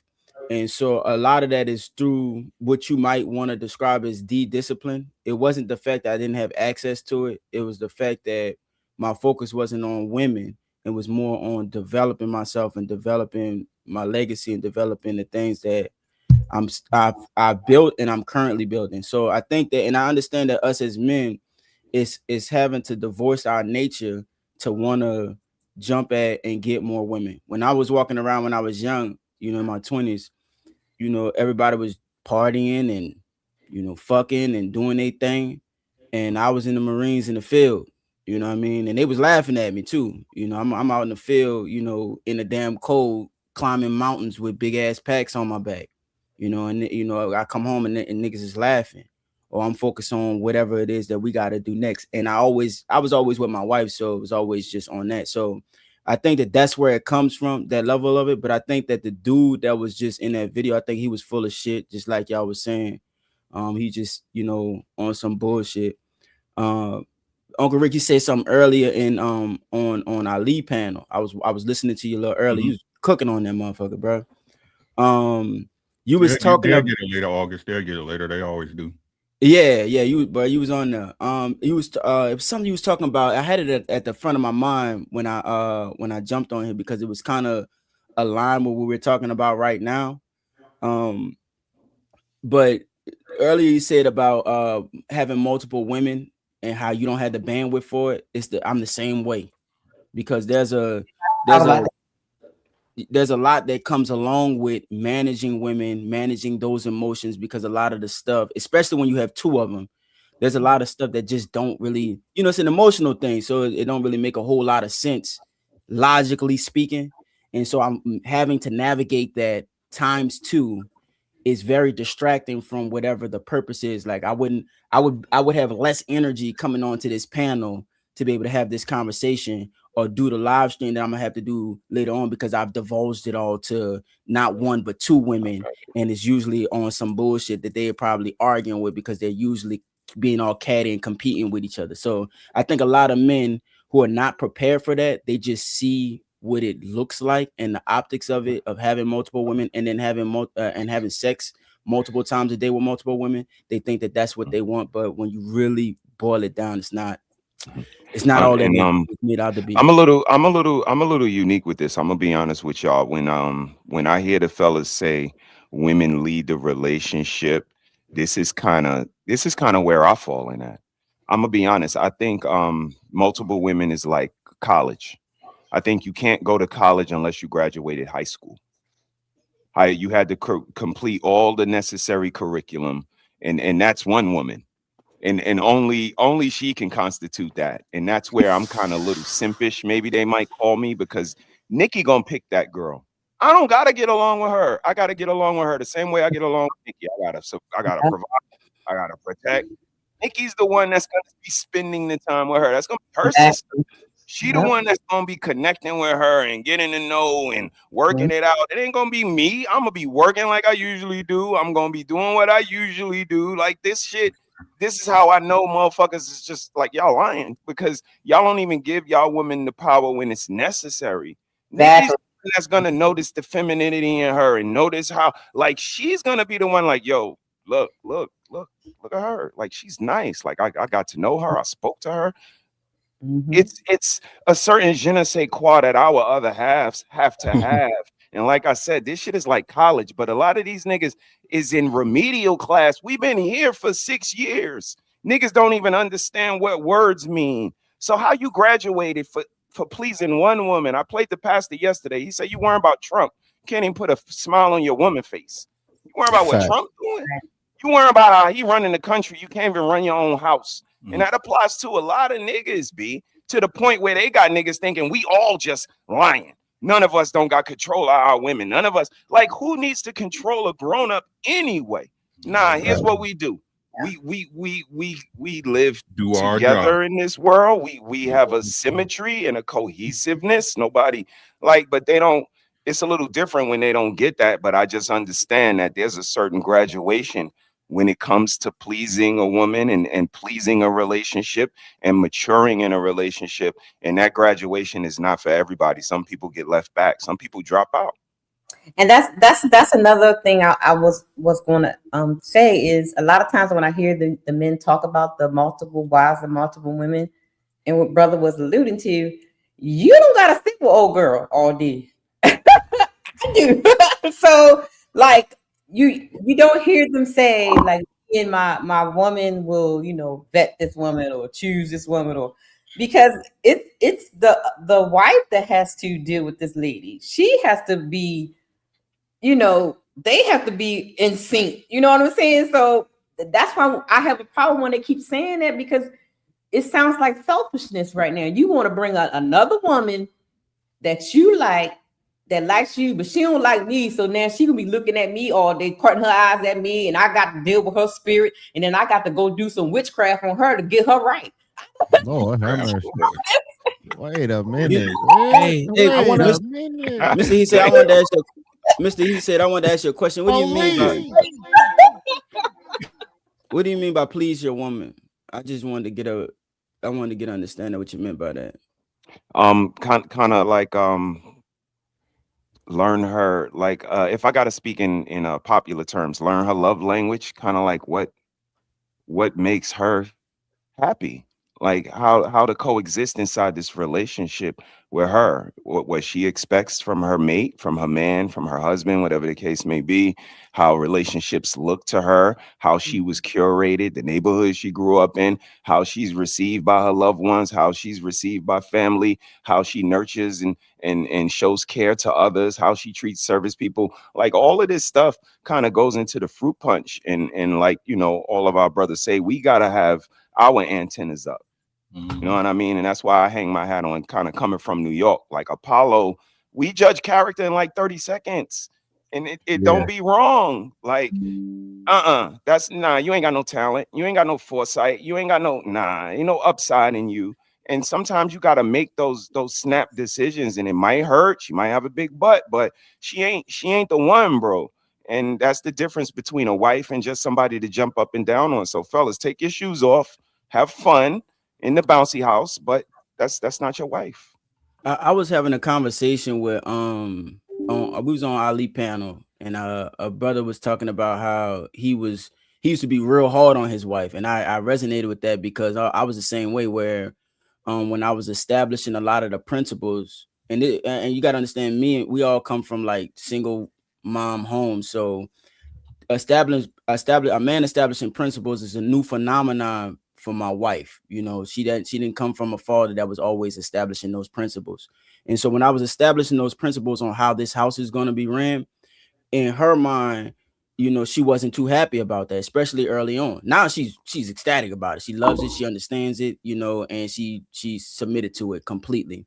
But initially it wasn't always like that. Like it was a lot of back and forth and a lot of, you know, this and that. And so I kind of divorced the idea of trying to please her. The reason why I say that is because I have a role for her to play, and she needs to play it to a T. You know what I mean? There are things in this house that has to be done in a certain way, in a certain manner, and I'm designing it because if she was in charge of the house in that capacity, everything would be very chaotic. Like her perspective is like, we should work together to cook meals together. You know, we should step over each other in the kitchen and work together. And I'm like, I'm not going in the kitchen to cook nothing. You know, you're gonna be in charge of the food. You're gonna be in charge of our diet. You're gonna be this is your area. This house is really your area, but especially that this is your area, and you're gonna do that. You know, and you're gonna lean into it, and you're gonna learn to like it. You know, the reason why I say that is because even though my wife isn't always pleased, she understands the value of duty and the higher purpose that I'm calling her for within the realms of our relationship. And she's seeing how the structure that I have provided for us is impacting our children in a way that the world is starting to recognize it. We go to not show and tells, but you know how like you go to those meetings with the teachers and you get to meet your children teacher and they have discussions about parent teacher conference. Yeah, you know what I mean? And my son's reading levels are off the chart. You know what I mean? You hear all day, every day how the youth are very stupid and their reading levels are in the toilet. And, you know, when teachers are dealing with children, the parents are not backing them, you know what I mean? But it's not like that in my house. So it like we get all of this accolade and all this praise, and she's starting to see all of that, especially now because of how things are structured. So the pleasing thing that comes second. You're gonna find happiness in the role that I provided for you, even though initially it doesn't feel like that. So I never made that a part of my agenda where it was like I wanted to make sure my wife was absolutely euphorically pleased. I needed her to understand that, you know. So that's why, you know, I'm just getting a little pushback on it, but you know. No, I get it. I get it. I mean, to me, it just sounds like coaching. Like that sounds like how my coach was to me. Like, I don't give a fuck how you feel. This is what we need in order for our team to win. But guess what I did? I recognized the system. I seen how I could get my 30 out of it and stand out above everybody else. And that's what I incorporated into my family. That's why I was talking about sports earlier. And I told a young man, like, y'all niggas don't go outside and play sports, because all I did was transition sports to my family. And if I'm the face of the team, like Brother Ricky was trying to tell them all day today, when we lose, I get blamed for this shit. Yeah. So guess what? When it's time for us to play, I'm the face that's on the commercial. Like, coming to the Harrises are gonna be up. It's my face up there.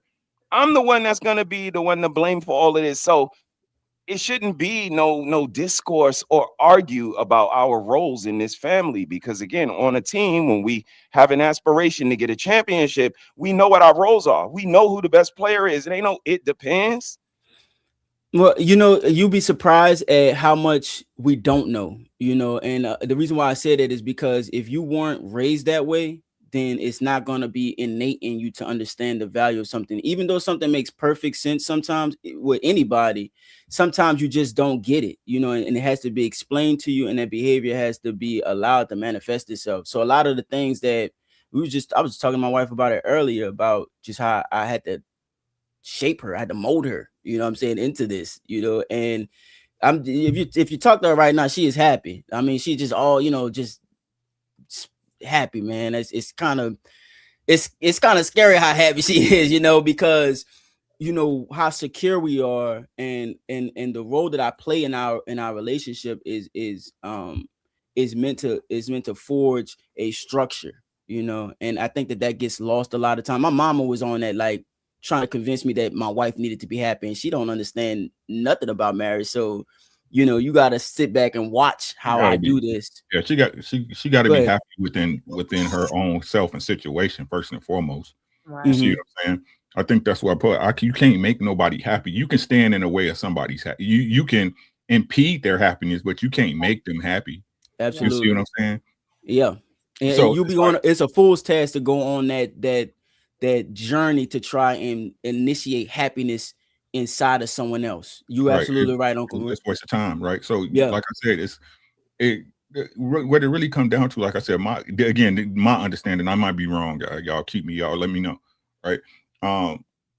We were supposed to be doing our job. I think that, like what my bro be saying, like, this a team, right? And we all got roles to play, right? The problem is when people, like, my wife a good woman, man, but I'm not gonna let her put her work off on me, because I'm not gonna put my work off on her. Absolutely. You see what I'm saying?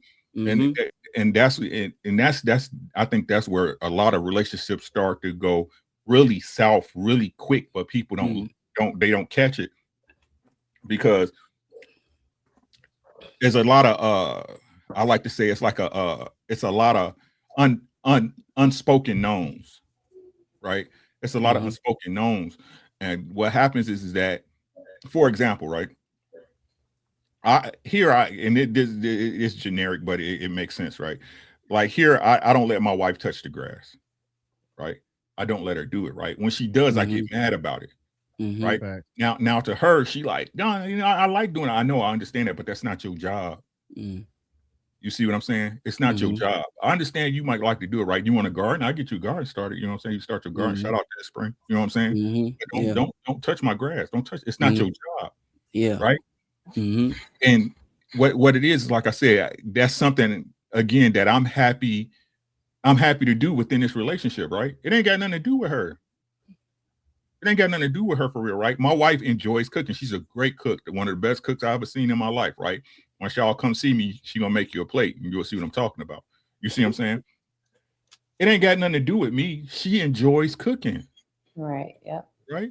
When I get up and make my son, what you doing? Right. Sit down. You see what I'm saying? We got these jobs to do, and then when people start trying to put their work off on each other, whether you say it or not, right? You start keeping tabs. Yes. Right. You start keeping tabs, and I keep telling people, once you start keeping score, the relationship's over. Once you start keeping score, the relationship's over, right? I had to fix that early. You're right. I had to fix that early. That was showing up in our 20s. I'm like, you can't keep score. Right. So what Michael Jordan say? Hey, I play every quarter like the game at 0. That's how you supposed to be. Let's go. Let's go. Right. Play that game like you at 0 every time. And what Mike say? I never lost. I just ran out of time. That's how it's supposed to be. Yeah, now, another thing to keep in mind. Oh, I'm sorry. Red. Go ahead. Okay, go ahead. I was gonna say another thing to keep in mind. That's why, gentlemen, all you guys in the back, why your relationship, when you are with somebody and they're working and you come back home, your 50-50 thing, that's why it's not working out. The reason why it's not working out is because you're not maintaining your responsibility that you're supposed to be doing. It can be as simple as making sure the grass is getting cut. Or it could be something a little bit more insightful, like, okay, well, get this, for instance. If she's working, then that might mean that you might need to mentally check in on her, because she's not just at home in the little bubble that you gave her. So you don't really know what's going on with her mentally. You might have to ask and might actually have to care. There's a new level of something that you have to do. So keep that in mind. It's not going to be the same as if it's something that you're bringing in all the money and then you're giving her or allocating her to do something. So you got to keep that in mind. And that's why that doesn't work for a lot of you guys. So you got to figure out the balance in your own house. You have to. That's true. So guys, I have a question. So when the men are talking about they need extra women and extra coochies, right? Are today's men financially stable to handle ladies? You don't need money to deal with women, because if she asking for money, that means she don't like you. Right. I like it. If she That's a accepts you myth. where you at, That's a that's myth. your girl. I mean, they want. I don't agree with that. If they want all these extra wives and stuff, right, and extra childrens, right, you have to be able to finance and You don't have to do nothing but stay black and die. Everything else is optional.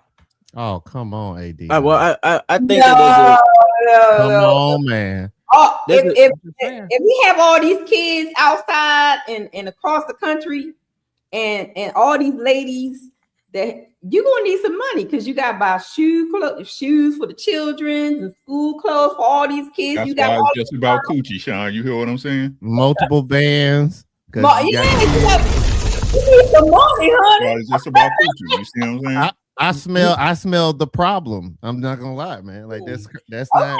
I don't like that. I don't like you that. You want to know? Let me play the clip real quick, and then you guys can be happy, because I gotta go downstairs, brother. Shout out to my bro. They don't believe in marriages anymore. They believe in just like having a bunch of girlfriends and not even understanding what it really takes. You talk about polygamy, right? Like you think about people be like, oh, men, like love to say, men wasn't made to be with one woman. Back then in the days, it's like, yo, back in the day, them was warriors. You niggas ain't warriors, y'all content creators. Like, most of these dudes. Be on panels 9-10 hours talking about they want coochies. He said it. I ain't said it, but he said That's it. crazy, Red. Why you play that, man? Want they women to be in a relationship and they want to have multiple women to struggle. Like You want to put multiple women in their struggle and treat them like slaves. You don't want a reality and say, yo, I want to provide. When I married my wife, I gave her a pink Bentley, a pink Birkin, and a pink AP on our wedding day. Ain't no way I'm doing that 3 times. Ain't no way I'm dealing with 4 different periods. Ain't no way that I'm dealing with having to learn and adapt to 4 different people that's going to see a different weakness in me. I'm not having to take 4 different women shopping and provide for them adequately. I don't want 4 different women to be, I'm going to be out here, AP, chain, and I can't afford it for them. So y'all got to get the Movado. No. If I got the AP, my wife got to have the AP. She got to have everything that I want and everything that I desire. And if you don't desire to give your wife, every single one of them, the same thing that you desire in life, and you own that status to be able to do that, and stop thinking with your dick. Oh, damn. Yeah. Okay, now. You need a second job. You don't need a second wife. It's up to left. The one thing that brothers have to fear Allah in is if that you're not capable financially, get off this I want a second wife. I'm going to be a little bit rude here, but not because I want to, not because I find pleasure in it. Some brothers are not getting by and their wives are seeking aid from the government, and he talks about marrying a second and third wife. Brothers, fear Allah. There is no izzah in the woman going to the government filling out aid. If you need it because you fell on hard times, that's a different story. But you're talking to me about izzah in the kuffar, wala in bara. I mean, you're talking about these amazing concepts. These concepts are amazing. But what do you do? Oh man, I want to. No, you need to listen. You need a second job. You don't need a second wife. I am not trying to be comical. You need a second job. You don't need a second wife. It's up to left. And I want to remind all of you once again, I'm not on the men's side. I don't want anybody to think here that I'm on the men's side. I'm not on the men's side and I'm not on the women's side. Let me put this in there because we're gonna talk about the emotional thing and mental thing in a few minutes when I come back. But something that he said, like, when you have multiple wives and stuff like that, jealousy and envy and stuff can creep in, especially with us ladies. So that's another component that will happen in the household when you can't afford. If he gives me a 4 carat, she gonna want a 4 carat too. And if you can't afford that, baby, it's gonna be some stuff going on in that house. Look, it better not be 1 carat more. It better not be 1 carat more. It's gonna be. I hear you, but I think the jealousy is going to occur even if you give them everything equally. It's just the jealousy is just going to occur. Like it don't matter if it's everybody gets the AP. Some women's going to be mad that everybody got an AP. You understand what I'm saying? Remember, women like to feel special. So I don't agree with the first dude. It's like the first dude with the pink Bentley, pink Birkin, pink AP. You feeling your ego. You giving you're providing things that you want, and you giving it to your wife to make you feel better about yourself. I agree. Keeping a woman happy is you just got to give her what she wants. So every wife, what if some wife might just want the gold band? You know what I'm saying? One might want the 4 carats. Where do I get it from these panels y'all be on all day? That's where I get it from. That's just everything we talk about. I get it from these panels, from the men. Y'all be talking that stuff, and I just bring the question. That's all. Yeah, and I agree with AD to a point, because it don't take money to have multiple women and deal with multiple women and have them know about each other. So it's not about money. It's about that person's respect for you as a person. Yeah. That person enjoys being in your company. You know what I'm saying? Different things. It don't matter. It matters. A wife, you could have 3 wives. One could want to leave. It don't matter. For that time period we was together, she was happy. She's no longer happy. Go. I'm not trying to keep you and hold you down. I'm about to use a YouTube word in a minute. I'm about to say y'all being disingenuous. Oh, brother. No. So if that's the case, though, on what you're saying, it's not really about the polygamy or the relationship or the 3 marriages among you. Then, if we want to keep it super facts, right? Break it down for me, Rick. Because the truth is, I don't understand why men don't want to provide for their wife. Provider is a scam. The provider scam is a scam. That's why. Okay, AD, you done lost me completely. Again, I'm gonna tell you. Listen to what I'm saying. Right. So you say you understand the nature of women, right? Yes. What woman don't want to be provided for?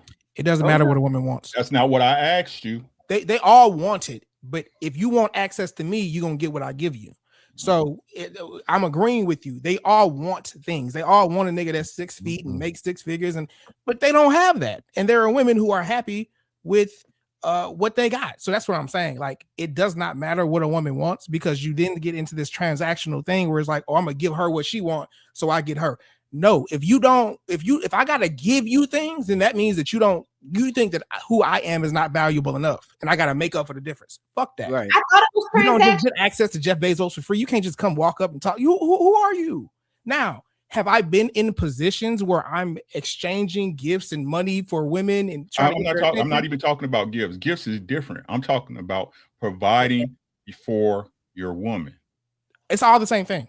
Every time I engage with her, I'm providing her. I'm providing her access to me, my knowledge, my wisdom, my network, my money. Who I am Your as money? a man is a Your money? yes. I'm talking about my wife. I'm talking about my wife. It's a moot point. It's a moot point. I thought we were I'm talking talking about my wife. wives, though. And I'm saying every other woman who I meet on the street also wants things. It's fine for them to want. That's a It's moot free point. to want. It's costly to give. So just because you want something, don't mean that you get it. That's We're not gonna say- that's not the understand. That's not my understanding that I'm trying to portray. So if I'm not doing that, I apologize. Right. So Mhm. what I'm saying is that you as a man provide for your woman, correct? I do. Your wife. Okay, I then do. that's what I'm saying, right? Mhm. So again, it's not the point of that she gonna fuck with you for free. Yeah, she gonna fuck with you for free. But as a man, as a husband, you want to provide for your wife. You have a Correct? desire for that, right? Like you have an innate desire to want to make Or sure better that yet, your better family is yet, taken hold care up, of. hold up, Is that August, right? right? Better yet, right? What would your situation be if you didn't take care of your wife? Great question. Great question. I just dropped the video on my YouTube channel less than 7 days ago. There's this guy, and y'all might judge him. I think he that nigga. I think he is the LeBron James of men in relationships, right? This nigga's killing it. He stays at home. He don't have a job. He has 2 wives. They're looking to bring him 2 more women. He don't provide. He stay home and read books on astrophysics and shit. I'm like, nigga, how did you even create this setup? I am impressed. I can't wait to have that nigga on my YouTube channel, because that means there's something he knows that I don't know. He's able to pull this off. I've not been able to do that. I'm attempting to. What I will say is, in my past life, I was an engineer, and as an engineer, you always think about, like, what's the way I can get the outcome that I want with the least amount of effort. Right. Meaning- Right. Minimal design. Yeah. Yeah. Meaning, like, if you want her and I want her, and you feel like, or she tell you, you got to buy her flowers and put her in a home, and she just show up and let me fuck for free, then that means she likes me more. And I'm only entertaining women who like me enough that I ain't got to give them nothing else. In fact, most women are poor. Let's be real. 75% of them make less than $50,000 a year. Why am I going to go out my way to do things to get a poor woman to like me? You need to be able to see the value in front of you. You need to be smart enough to see that, damn, if I get his heart, my life is going to get better. So let me go get on his program. Okay. Can I'm I ask you a sorry. question? Right. What? I have a question for him about that guy. August. Wait a minute. Let Uncle Ricky finish, and then it's your turn. Right. To all get to the prize of you providing for, correct? If she gets my heart, I'm probably at that point going to want to provide. You see what I'm saying? Right. So that's what I'm saying. Mhm. Right. That's what I'm saying. But at the same Hold time, on. though, Let me see. if I could be that guy who ain't got no job and shit, nigga, I wouldn't give that up for it. I'm not saying you would, but that's not the norm, right? I'm outstanding. The No, norm don't not you. No. Stop. Let's not do this, right? I'm saying about the dudes you talking about. That's not the norm, correct? Correct. Most guys are Okay, suckers. then. Yes, Right. that is Okay. correct. So that's what I'm saying, right? So again, the truth is, right? Especially if we're talking about love, right? Wait, okay. Are you saying what you're saying is the truth for average men? If you're saying for average men, what you're saying is true, yes, 100%. I think it's the same for most men, right? Average and extraordinary, right? I think that since he was talking about nature earlier, right, and we're not animals, right? I think most men's nature, your nature, is to save and protect a woman. right? It's so much so we have to learn as men from a young age. The most problem that people say we're going on right now, we have to learn to quell that nature in us. Otherwise, you will get used. Yes. Right. So what I'm saying is for you to have multiple women, you got to be able to have a bandwidth, especially if it's real loving. That's what polygamy or polygamy, whatever y'all want to call it, right? When everybody has an understanding under one roof, right? That's what it really supposed to be, is a even love for everybody, right? Exactly. So you got to have that bandwidth to do so. And again, because you as a man, because these your girls, because you love them like that, because they did the things that you needed, right? For them to get to your heart, you're gonna want to provide. No, you're right. If she's doing what I want her to do, yes, you're right. If she's on the program, absolutely, you're right. I agree. Go ahead, August.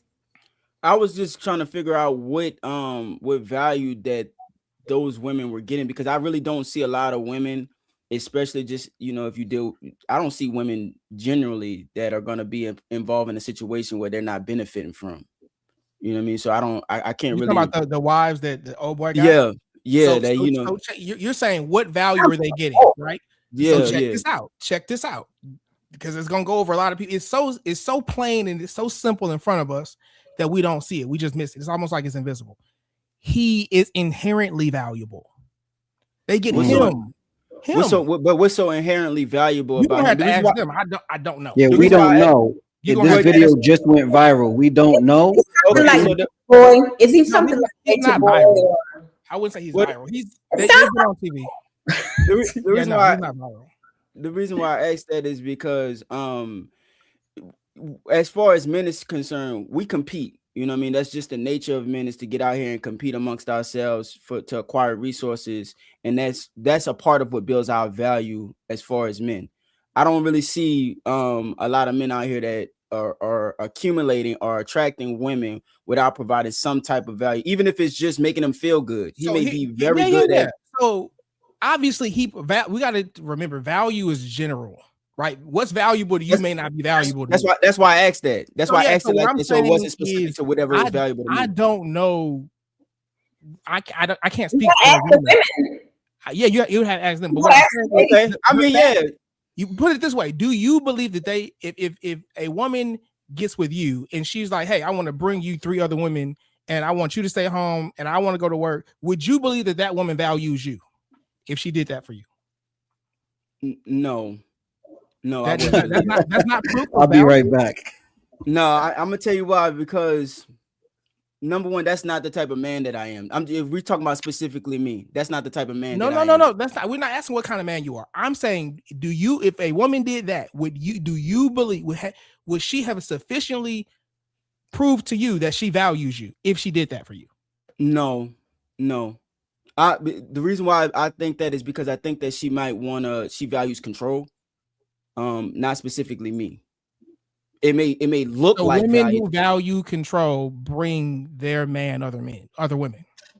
If a woman, we're talking about a fringe amount of women who is almost almost a unicorn that don't exist. No, they exist. Now, if you don't know how to unlock this feature in them, that's different. I'm saying a fringe amount. Do you know what I mean about? Yeah. I think this is not all women operate. This is how all women operate when they are highly sexually attracted to you. All women is hyperbolic. All women is hyperbolic. That would consider every woman, and you would have to. Yes. Yeah, I mean that you can't make a statement. Do all dogs bark? You can't make a blanket statement. Do all cats meow? No, all cats don't meow. I have to look it up. All cats. If a cat is born without a vocal cord, all and if a dog men get a hard dick when they see a woman who they think is attractive walk by. Some men are gay. Oh, some men get a hard dick for other men. So that's don't make sense. No, you can't use all. There is something called nature. There's something called nature.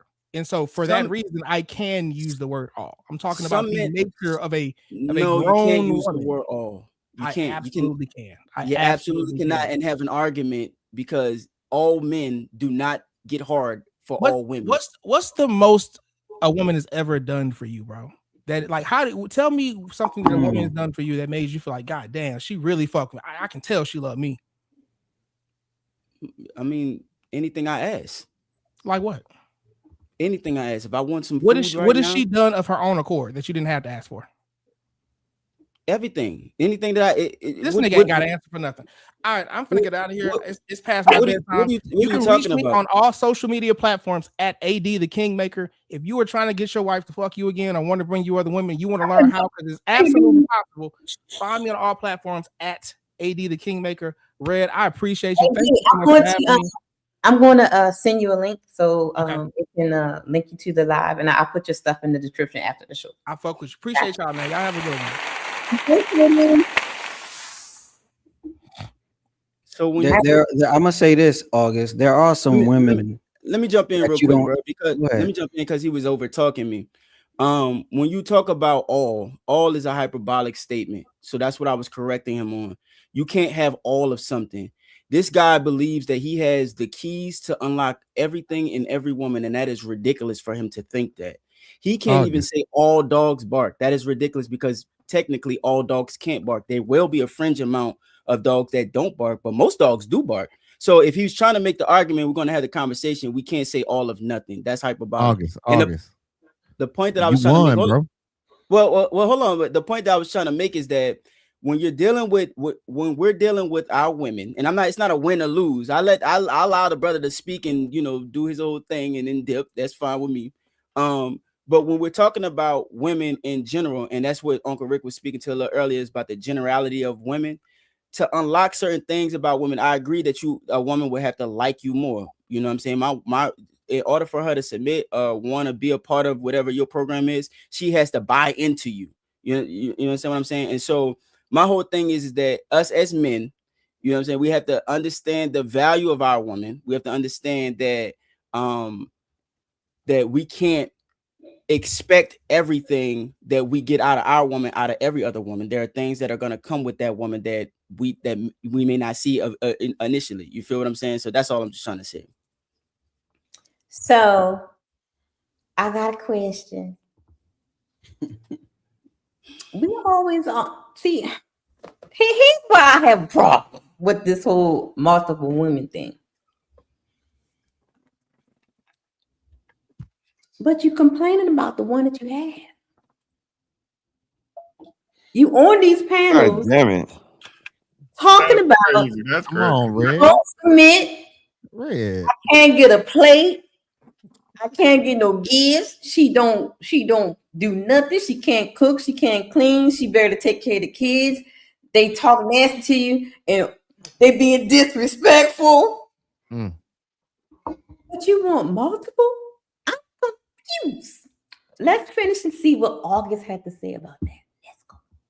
That's not cap, bro. I'm telling you 100%. No, it's not. Because I'm the representative of myself, Ali, and I know myself better than you do. Trust me, I've been with myself. I know, and a lot of men will say that when they know it in your nature. So if your woman told you could have more than one woman, and that woman will work with you, and you can build with them, if she wanted to have more than one woman, I would tell her hell no. Okay. And most men wouldn't believe you, but the reason why I would say hell no is because that's a new person that has to come into something that I have stabilized with new ideas, new feelings, new emotions that I got to get to know, new past traumas, new all that other shit that I don't want to deal with.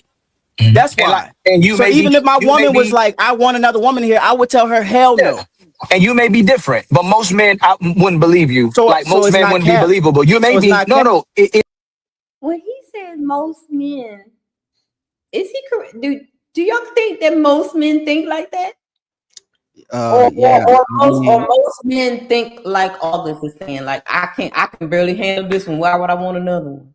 Like just how AD framed the question, if he was dealing with a girl that really fuck with him heavy, and she said, "Yeah, I'm gonna get you 2 more," and he said no, I'm looking at that. Me personally, I'm like, why not, bro? Like.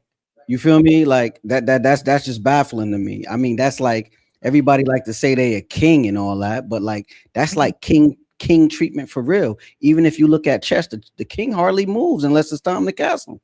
You feel what I'm saying?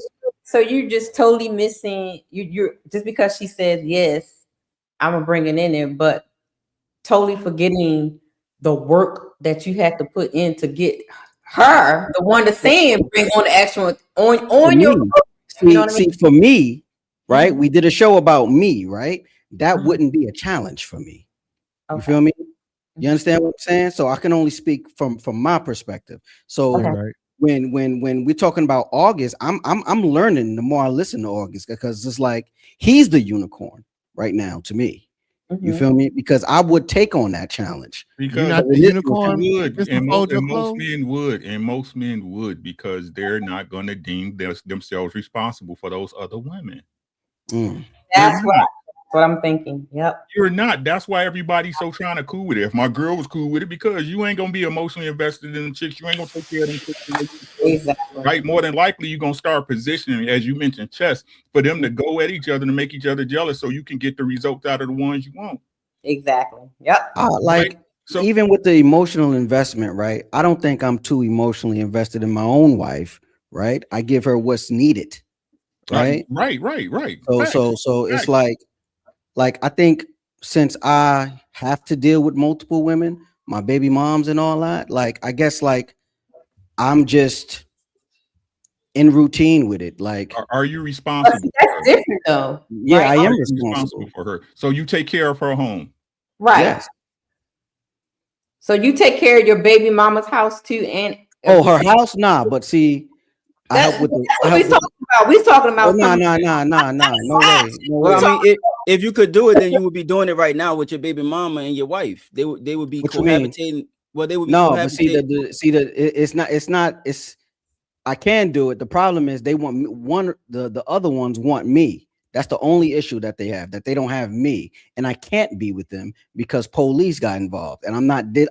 Once you call police on me, I don't care what the situation is. We can never, ever be together. I don't care if it's kids. I don't care if we were married. I don't care about any of that.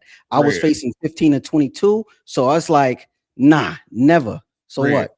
So we're talking about a man adding on to the household with the wife, the sister wife, or extra wife. Yes, Uncle. Yes. If the truth is, right, even though they say that history supports it, right, that back in the days, kings had many of women and da da da. He took care of them. Right. Not even that. That's not even my point, right? Okay. If it works so well, why doesn't it happen in it? Why isn't it tradition? Right. That part. If it works, see it happening. Right, listen, if it makes so much sense, right, and it's such a plausible cause, a plausible situation, why doesn't it work now? Because those were monarchs. Those were royal bloods. They Right, were in a. right, They were in right. They had means. The means, exactly. Yep. No matter what y'all say, I understand. Hey, she like you. I understand that, but y'all, it costs. It costs for you to maintain your house with that woman. Mm-hmm. Y'all talking about money ain't got nothing to do with. The fuck out of here. It got everything to do with. What are we talking about? They're not even thinking about the long-term strategy of this whole thing, because it may work for the first few months or the first few years, but we're talking about a long-term strategy of this working consistently, and that's not happening, especially with the average man. There are a lot of foreseeable and unforeseeable issues that you're going to have to deal with in the future that may not show up in the honeymoon phase. In the beginning, they might all look good. You know what I'm saying? It's not that's not going. It's just too many things it's too many variables that exist that you don't even know. Yeah, that's what I'm saying. Their emotions, their conflict resolution. How do they deal with conflict? Do they storm out? Do they argue? Do they shot you down? What do they do? Do they call the police? What do they do? You won't know that until it happens. And everything's great until the new coochie smell go away. Right. When the new coochie smell go away, then real life show up. Right, and that's what Genius was saying, right? If she leave, right, because you don't give a fuck for real, right? You see what I'm saying? That's what y'all keep trying to. I don't give a fuck what you do, bitch. Gone, right? I care. Right, that's what I'm saying. So the truth is, it's about pussy, right? You got variety in the house, because if it was, again, if you had that bandwidth, you would love them women like same way you love your girl. Yeah, and you would invest in her. Go ahead now. Go ahead. Y'all need to stop. Well, for me, it's not that I don't give a fuck. It's just that I care about myself a lot more. Like I think that me giving a fuck too much is what got me in those dangerous situations. You see what I'm saying? That's why even in my marriage now, I'm not too emotionally invested. Like we're gonna get what we need, and then you're we're gonna do emotionally what we invested. want. You just don't show it. Let's be honest. You're But this has emotionally to be invested. You could say I'm emotionally invested, but it's like I'm not Otherwise, like you wouldn't be with her. it's like I'm not afraid to lose it though. No, you. That I'm not don't saying, that don't I'm mean not that don't saying- mean. I'm not Hold on, saying but wait, that. wait. That don't mean I don't give a fuck though. That's not what I'm saying. But that's not what I'm saying, right? I What think you I'm give saying- a fuck too. But What? No, he give a fuck. He give Yeah, a I think fuck. you 'Cause definitely give a fuck. we need to stop this as men, right? I'm not saying that you don't handle your situation accordingly. That's not what I'm saying. I'm Okay. saying you give a fuck because that's why you there. If you didn't give a fuck, you wouldn't be there. Right. You might give too, depending on how she feel. Can you Nah, stretch but that? that's Can the you thing, stretch that to I another can, woman? but I won't. I'm sorry. But can you stretch that to another woman where you give a fuck on that same level? It's not having the ability to walk away from a bad situation is just you being emotionally invested but measured. And that's what us as men need to do, is to make sure that we're measured, make sure that she's buying into us and we're not just pouring into her and she's just extracting things. But to have to do that a second time, that's a lot for a man to have to really look at this woman and say, I'm gonna make sure that you become the best version of yourself under my covering that you can become twice. That's- You know, with You know what? everything I hear you. But you know what's crazy? Remember when I said it sounded like you talking about my coach before? Now it sounds like you talking about my kids. Don't I got What you multiple mean? kids? I got multiple kids. I love them. I love them all, but not equally, not exactly the same. My nurturing and caring is for all of them because I'm the covering. But it's not identical. And it's the same with the ladies. And that's why I said it's about fucking to these people. They're very minute when they thinking, because I'm all for it. When Nikki tells me I need a sister because she can listen to her, she can connect with her on a level that I can. I'm a man. She's a woman. It's gonna be things that she go through. This is what we talk about in relationships. These things that she go through. I don't understand. I don't even want to. Don't come to me with that. I don't. That's for your sister. Let your sister handle that. And when she's coming to me saying, I need more. Listen, hubby, I love you, but I'm seeing that I need a sister. I need a lady I could talk to. And we ain't even gonna talk about financially when it's one person down. It's still two incomes coming in. This is how I pitched it to my wife early. She was like, fuck are you talking about? And now that she's older, she's like, I see what you was talking about. Another person in here helping with the house, helping curate, helping nurture, helping educate. It's not a harmful thing, but not when you on fuckery. And that's what Rick been talking about for the last 3 weeks. This shit don't work when you on fuckery, yo. You gotta have a genuine heart and aspirations. And maybe that is marriage. That's the epiphany I'm starting to get. Marriage kind of bulletproofs you from the bullshit, because I can make friends. Maybe it's because I got a wife. Maybe because she pretty. I don't give a fuck. I know I can make friends though. I know they could be girls. I know I don't need nothing from them. I ain't on no bullshit. So don't I love you? Don't you love me? I don't know if it's because I got a wife, but I don't think I would want to sleep with you if you gave me the chance, if we was in the same room. Like, I've turned down coochie before, but I had a next door neighbor who was a hoe. So she had mad girls that always wanted to give me coochie. And I'm like, yeah, no. And then I went to an all white college and I don't fuck white girls. So I was like, no. So I got practice. So again, you see, sports practice makes perfect. So if you ain't never turned down no coochie, especially to no attractive woman, you've been in the room with an attractive woman, but you never turned down no coochie, that's a you thing, bro. I ain't gonna speak to your discipline having it or not. That's on you. I just know I've been around coochie and I turned down coochie. If you can't say the same thing, you might have to do a little more investigation. When that happen, they like to call us weird when we turn it down. It's funny. The part that brother was just talking about, the other variables, that's the thing. That's why I want to talk about this, because I only hear them talk about the coochie. They say nothing about the community, the family, the sister wives hood or whatever you want to call it. They just talk about the additional coochie. That's what I'm saying. Like that's what I be saying. Like, I understand it, and I think most people don't have an understanding, right? It's like that woman's my responsibility. It might not be my fault, but it's my responsibility. Right. Y'all understand what I'm saying? So yeah, if you're It's not an willing to have investment. that, if you're not willing to have that with two women in your house who gonna be plotting against you no matter what the fuck y'all say, right? Right. Both of them gonna be looking to try to, find some cheeks in their armor if possible, right? Yes. So they can get over it. It'll get to the point where they hipping each other the game. You know what I'm saying? Hey, da-da-da, you do as the daddy, you do that with daddy, da-da-da-da, right? So you gotta have a bandwidth and the capacity to do it. No, it's okay because y'all don't give a fuck about the other bitch. Y'all don't. Exactly. Right? I just find it.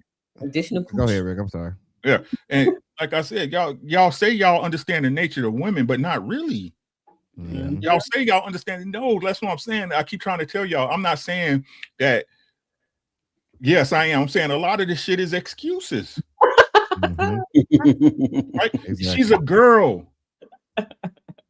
If you want a girl to behave like a man, that's saying something. She's a girl. I understand what y'all want in this fairy tale world where, it's rainbows and sunny and bunny rabbits outside and shit, tossing gumdrops and shit, but it don't work like that. She's a girl. Right? And you have to learn to manage that. But y'all saying, but like y'all said, we here, instead of trying to get to the baseline so you can go to solutions, right? We want to walk all around the problem and shit and just not admit to ourselves that as a man, there's some shit you shouldn't allow. I don't think that people understand that they're trading in a level of peace and harmony in order to bring that in. There's a cost to everything. Everything, just like you said, Uncle Rick, everything ain't all sunshine and gumdrops. There is always an opportunity cost that you're gonna have to pay. You're gonna forego this for that. It's just the nature of life. That's just how life is. And so a lot of people who are jumping into a lot of guys who want to jump or think they want to jump into this situation, they don't understand that you may be foregoing peace in your life for life if you have this coming into your life, or for the amount of years that it takes. That you have to buy into this. You know what I'm saying? She has to buy into you, and you have to buy into her. Right? It has to be a belief system. Yeah, exactly. And once you grow up, once y'all grow up, you will understand you don't argue belief systems. Right. You can't. Right. That's a person's programmer. For a person to change their beliefs, they have to change that. It don't matter how much spit and saw you say. Once that person believes it, that's what's true to them. I'm not saying it's real, but that's what's true to them. Subjectively, yeah.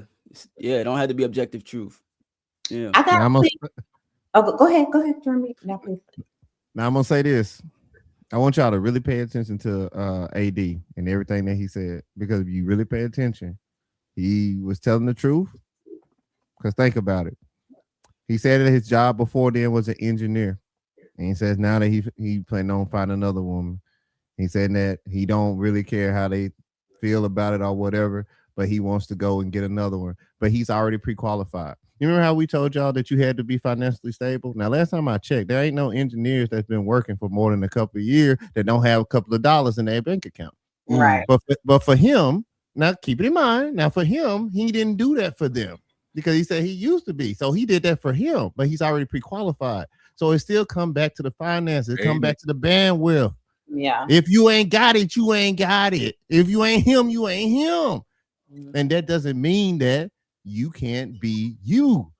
Everybody ain't supposed to have 2 or 3 bras out here. Everybody can't be like Mr. He said. Sorry, you're not qualified. Some of y'all took the vocational path. Y'all not going to college. Y'all taking vocation. You're going straight to tech school, and that's okay. Shout out to me. I'm on the tech path. And let me expound on something that was earlier. Shout out to Jazz Noel. You know what I'm saying? Make sure y'all subscribe to Jazz Noel. Right. And this is the biggest thing. And I might be going off a little bit, Red. I apologize. Right. You're probably.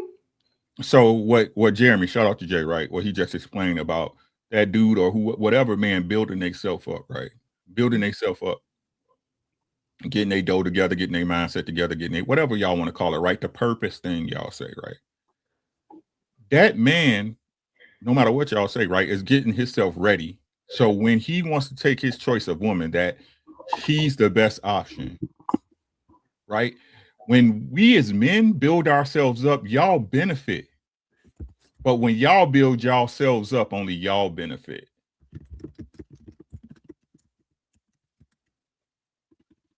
That's facts. only y'all benefit, right? Y'all don't do it to be like, ooh, let me take care of my husband, right? That's not the case, right? It's so you can beat the rat race, so you don't need me. So is there something wrong with it, Uncle Rick? With them, yeah. with them? Yes, because that's not their purpose. Your purpose as a man is to build outward for what? For just your name's sake? For just you? You said it yourself. What I'm building here is for who? Me, I built it for my legacy, my children. What does your legacy include? My wife, my sons. Right. Myself. So when a woman builds, right? Who is she building for? She's building for herself. Right. But well, you want to know why I asked that question? Is because I look at the nature of women and I don't really see nothing wrong with their nature. I see a lot of times we perceive that their nature should be adjusted. I think that hypergamy is a part of like this whole circle of life that we got going on between the male and female dynamic. What is hypergamy? Hypergamy means that they're trying to get the best option that they can find. Like Eve, right? Like Eve, right? Yeah, like Eve, yeah. But I think that did Eve have everything? Eve did have everything, right? Yeah.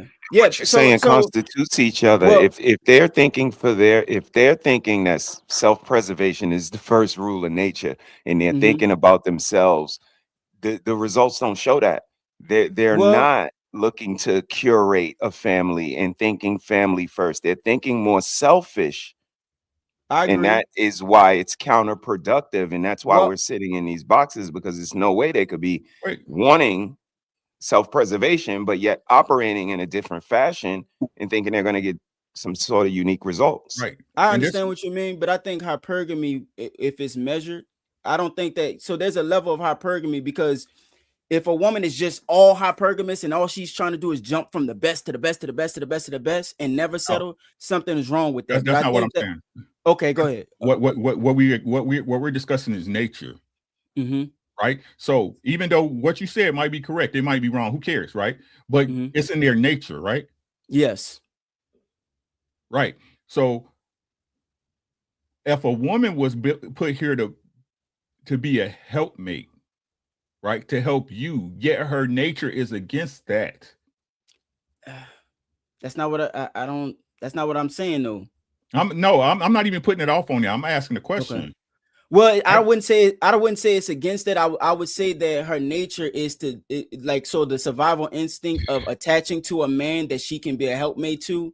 That hypergamous nature, it allows her to try and it leads her to try and find the man that is most suitable for her, and then attach herself to that, and then land there and stay there. Yeah. Well, but sometimes what happens is, and this is what a woman who doesn't understand how to measure that hypergamy, sometimes her perception of what a better deal is, she may see that and jump at that versus sitting here and ruminating with the man that she's supposed to be attached to and building with that man. So I think that and this is the point that I was trying to make. I think that the hypergamy, if measured, is necessary because it also forces men to compete amongst themselves to be able to acquire more and acquire the best woman that'll be a part of his program. You understand what I'm saying? So I'm not saying that. I'm saying that it's in excess. Both are wrong, or both are terrible. But if it's measured the way that it's supposed to be, hypergamy is not necessarily a bad thing in women. It just has to be measured. Now, what's happened with this propaganda is that women are starting to believe that they deserve it all, and that a man is second to them and whatever their desires and wants is. And there's a problem with that. But if you find a woman who understands her value, understands that she needs to attach herself to a strong, capable man, and sticks with that man, that's a wise woman. That's a woman that has understanding. That can fight her nature. Yeah, but fight her nature, but even understand to measure her nature. It's not to turn it off, but to measure it. I'm not gonna sit here and go with this bum ass nigga that is standing in front of the gas station and expect him to be, Bill Gates later on in life, even though he's not even showing any qualities of that. You know what I mean? But I'm going to attach myself to this guy who's out there working. He may be working out as a fry cook. It's layers to it, because again, there's also the type of woman that will leave with you because you're the better choice, but still be thinking about the dude from the gas station and having the fear of missing out on what she missed out on or what she believes. The problem. So, You know, That's a problem. it's definitely levels to it, and that's why I say measure. Bro, say good wives get scooped, and that's what he's saying in totality is that we understand that women have a nature, but we accept the nature of the women that we love because we love them like Adam loved Eve. Yeah, it was a lot of things done that wasn't because he loved her. And we accept the spontaneity and we accept the indecisiveness. But I accept that from my missus, not from everybody else. And I think that's the difference, that everybody thinks they deserve that same consideration when no, that's reserved for a selective few. I think when it comes to hypergamy, that a woman's going to monkey branch anyway. Because in August's example, she's not going to attach herself to the gas station dude. She might attach herself to the guy who's working hard and all that. What about the rich man that come along? Right? Would you accept that she left you for that rich man? I would have to accept it. If she but how would that make you feel? Like, what would you do? What's your next move? I wouldn't like it. Yeah, I wouldn't like it, but I'm a level. It's gonna motivate me to level up. You know what I'm saying? This is a guy that he has competed, who has outcompeted me. Now, whether he takes her on as a wife or not, that's her burden to deal with, because she may monkey branch to this dude, and he may use and abuse her, throw her away. Whereas with me, I would have been at that guy's level, but you would also have access to all of what I have for you versus him using and abusing. So that right there is her thing. But me personally, if he was able to take what was mine, number one, it wasn't mine to begin with. You can go ahead and have that, and that's just going to motivate me to want to level myself up so that never happens again. That's just me personally. It wouldn't motivate me to level up. It would motivate me not to do anything for a bitch. Right. Now it wouldn't motivate me. It'll put a fire in me. It wouldn't me. I can respect it. I respect it. I'm competitive. I'm competitive by nature, and so when if somebody is able, because there are men that I've been in contact with that are far richer than me, and my wife be all over me because of the type of frame that I have and the things that I'm capable of, and she's very much aware of that. So she don't even see nobody. My wife is totally bought into me. 100%. My family knows it. Everybody knows it. So if there is a woman out there that, outside of my wife, but if there's a woman that I was with that decided to, level up with another guy, I wouldn't look at that and be, it wouldn't turn me. It would put a fire in me. You know what I mean? It's like, man, you got that one. Not at this age. I wouldn't care. Well, yeah. That's older. I'm talking about younger me. I'm just talking out loud. Is that fire? I'm thinking about the bar, man. I'm always thinking about the bar, and like I hear the brothers say, we are not our lady's first choice. It was always somebody, but for me, it's the day that she says, yeah, Shauna would have never put that hat on with that. Shauna would have never took me to this. Like, there's a bar, and we kind of have an imprint on them. And the minute that I come back, I know it might not be today, might not be tomorrow, but one day you're gonna look over at him and be like, yeah, Shauna wouldn't have did it like that. And that's on me. That's me having integrity, me being a gentleman's man. Like, I want to have an imprint that she's like, damn. Like, I left a good nigga. Like, she could leave anytime. My missus, I've been with her almost 30 years. She could leave today.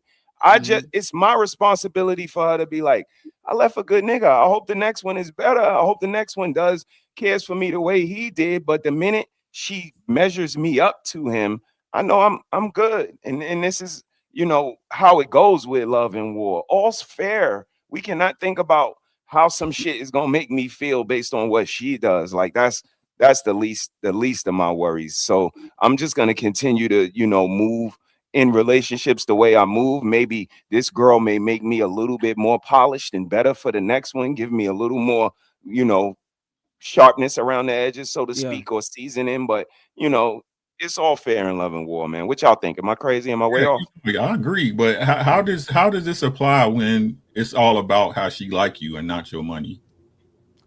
I think that women buy into you. You know what I mean? Like, I think that, like, a woman that, is willing to go in with you, spend, like, I think somebody said it earlier, a woman that spends money on you, you know that she likes you and she really care about you. So I think you have to find a woman that actually buys into who you are, what your mission is, what your vision is for her and her life and y'all family. That's how I look at it. Appreciate it. Hey Coco, how you doing? Welcome to All Is Well. How you doing? I saw you. Good evening. Pan, I don't know if you seen me super chatting, but I was in there supporting last night. Are you talking about last night? Yeah, I watched the whole thing. Hey, Yeah, I saw the whole thing. hey, them chicks on camp That was was diabolical, bro. Yeah, man. Them Yeah, I was talking to my girls- wife about that earlier. I was talking about you earlier. Boy, ooh, them girls diabolical. Bro. Appreciate that. Yeah, you did Th- good. so the reason why I do go on those panels is because a lot of people are lost and they're going to be lost. I'm here to speak to the women that are on the fence who have been like just rained upon with propaganda about being independent and all this stuff and being a boss woman, to let them know that no, like it's lies. It doesn't benefit you. If you really want to be a wife and have raised your children, that should be the priority. All this other talk is foolishness and the devil's work. But I want to say, August, I love what you were saying, Uncle Rick. I love what you were saying too. I came because I'm a daughter of Nigerian immigrants, and my mom's, I think both my parents' fathers had multiple wives, and that structure is a lot of headache to a man. You have to deal with wives trying to put their children in a position, their children's not really seeing themselves as siblings all the way, just plotting to see who's going to get what land when father dies or father has a business and things like y'all think about this in this almost like the fantasy that women have about being a boss babe and building together and blah blah blah. It don't work like that. And honestly, that's why a lot of countries or systems that do have multiple wives are really trying to cut that down, because it's leading to destruction. So women can't get along then, huh? Absolutely not. That's wild. I mean, it's only proven the point that men been saying since we created this space to talk about it, and we've been told we've been lying and mad at our mothers and hate our aunties and everything but a child of God, but we've been right. And again, we the men that sit next to y'all, so we know nature, we know mannerisms, we know behavior, we see it, we relate with it. We're your sisters, your uncles, your brothers.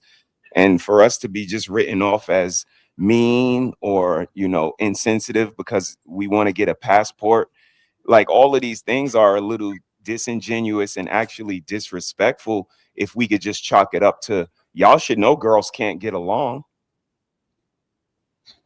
Absolutely. I mean, we see it all the time. The sisterhood, there's no sisterhood. It's backbiting and clawing and all this stuff.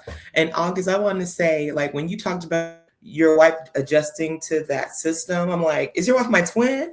Because it was the same way for me. Like in September, it'll be 16 years that me and my husband are married. And at first I knew he was a good man and I knew I was under a good man, but it's like all these things that you hear in college, like, yes, you need to have a job and you need to go up the corporate ladder and blah, blah, blah, blah, blah. And your man needs to be as responsible for the child rearing as you. And it really did a world on me. And just, listening to men's spaces and being open, and then also me being closer to God and really reading the Bible and learning what my role is as a wife. That's what she's doing. That I made a covenant and a vow to God before anybody else. I love my husband, but he get on my nerves. But even when he gets on my nerves, I have a vow to God to treat him, to respect him, to get his meals, to do whatever it is to take care of these children. Not to say he doesn't do that too, but that's my primary role. I think that's what messes up women. Women are rebelling against their nature, and it's causing them stress. It's causing them to be in a worse position. and this, and what I want to express to the chat and whoever watched this, right? One of the most beautiful things I see, right, is a wife that enjoys being a wife. I don't care what y'all say, Coco, Red, Nikki. You see how them women have a certain energy about them? Yeah. Right? Have a certain energy about them. You can't put your finger on it, but you like, damn, what is that, right? There's nothing more beautiful than a woman that understands she's covered for real. Yeah. Amen. Amen. It's beautiful. It's beautiful, right? And I just don't understand. Like y'all fight against the very thing y'all need is people. That's our people in a nutshell. The things y'all know worked, right? That's like the lady today. She was talking about how they like I said, y'all know I said this before, right? About the big mama syndrome, right? Big mama could have left whenever she wanted to. Big mama could have left whenever she wanted to. That's what y'all don't understand, right? It might not be a choice you like, but you always got the choice, right? That man provided a certain thing.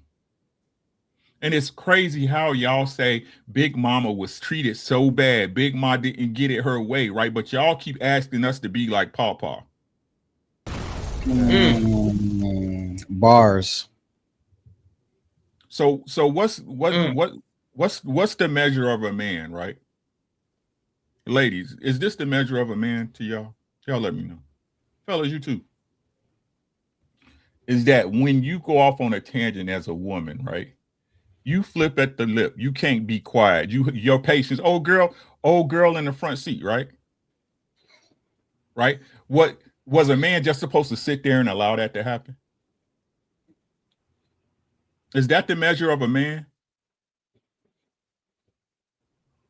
Right? When a woman's outside and y'all at a restaurant, right? And it's a woman snapping.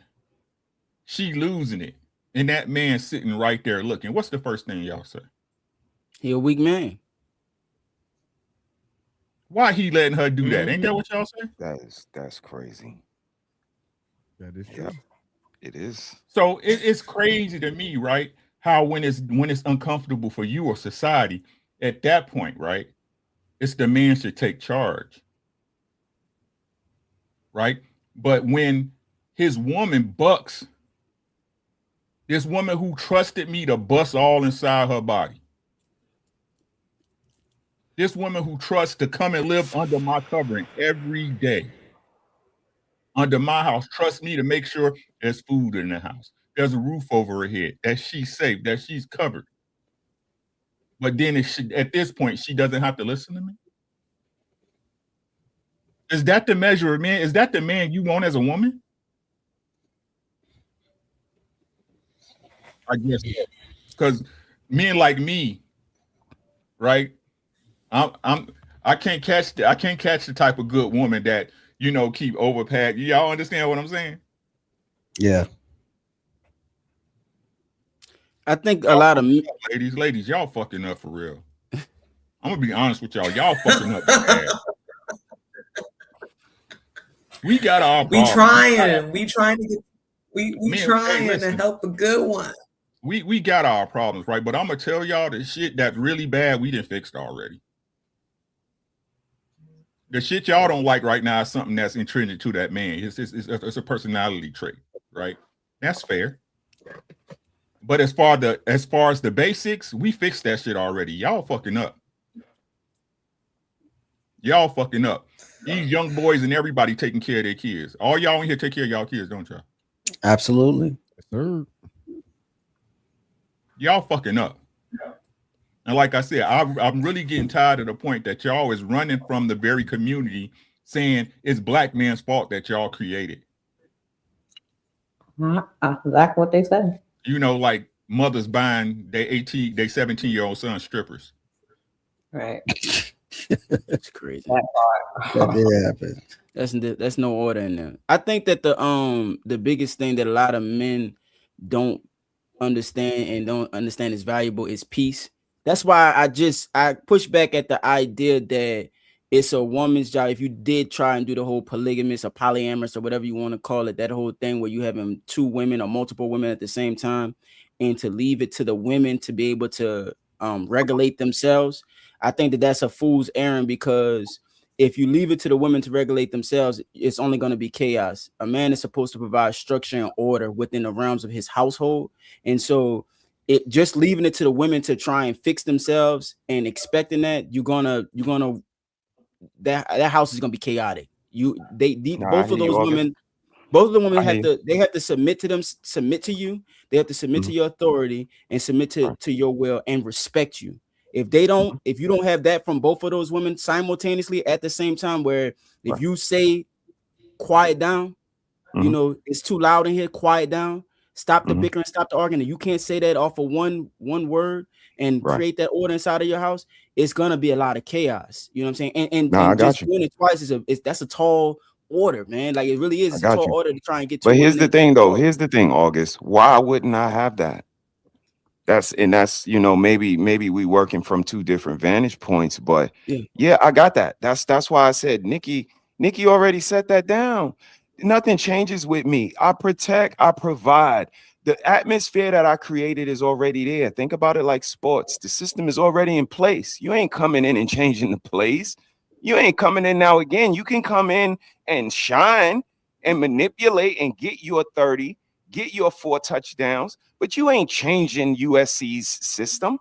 And that's the same thing. Nikki's the one that's like, yo, girl, you think he cute? Well, let me tell you his itinerary. He don't play that.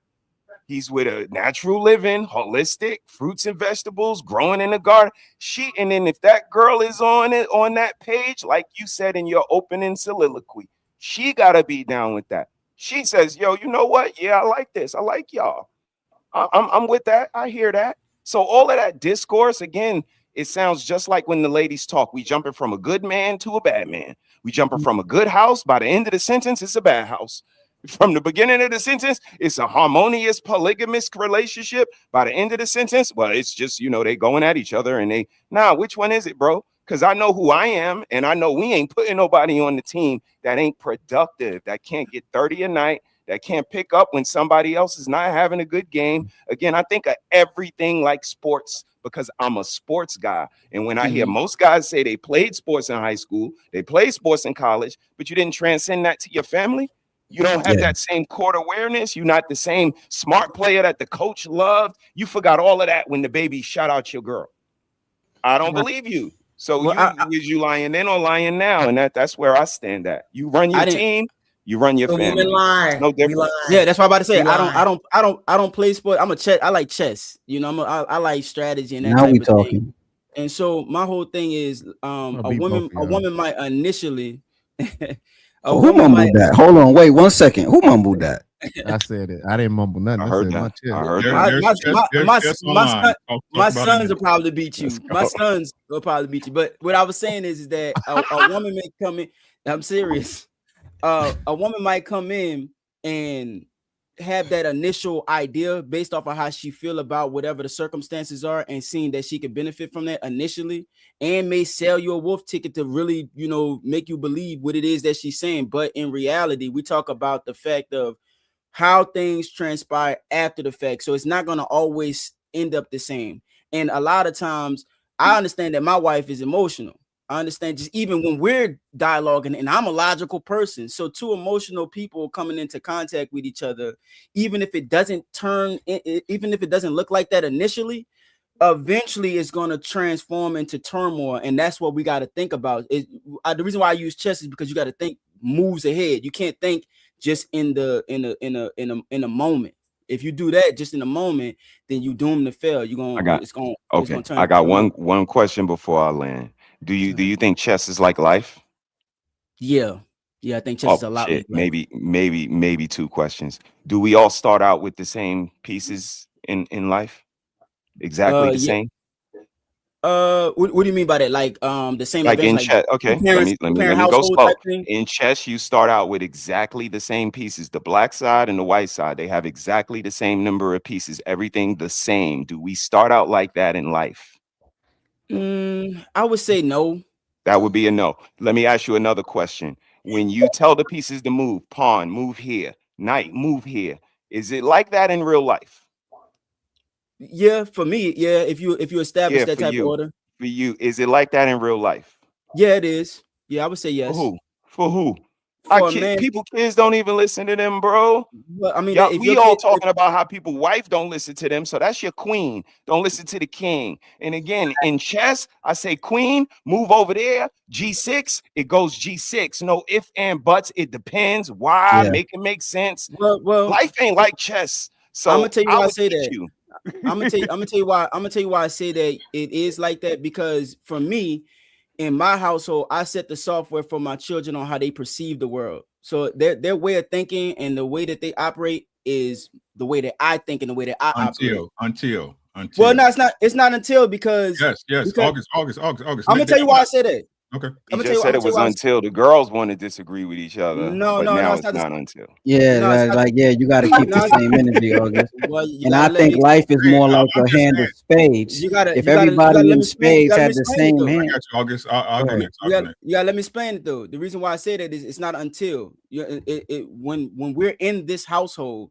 I've raised these children from the time they came out their mama up until now. So the way that they even think about and perceive the world is my idea. So when I'm with my mom, if I was with my mom and it's just a single mother, they're gonna perceive the world on how she perceived the world, usually based off of how she feel about things. So they're gonna adopt that type of thinking and they're gonna perceive the world on how they feel about things. When you set the software for when you set the software for your children, that's what they are. They believe and see the world Like the way Uncle that Ricky you see said, it. until Uncle Ricky, software is until. good until an Until- upgrade is available.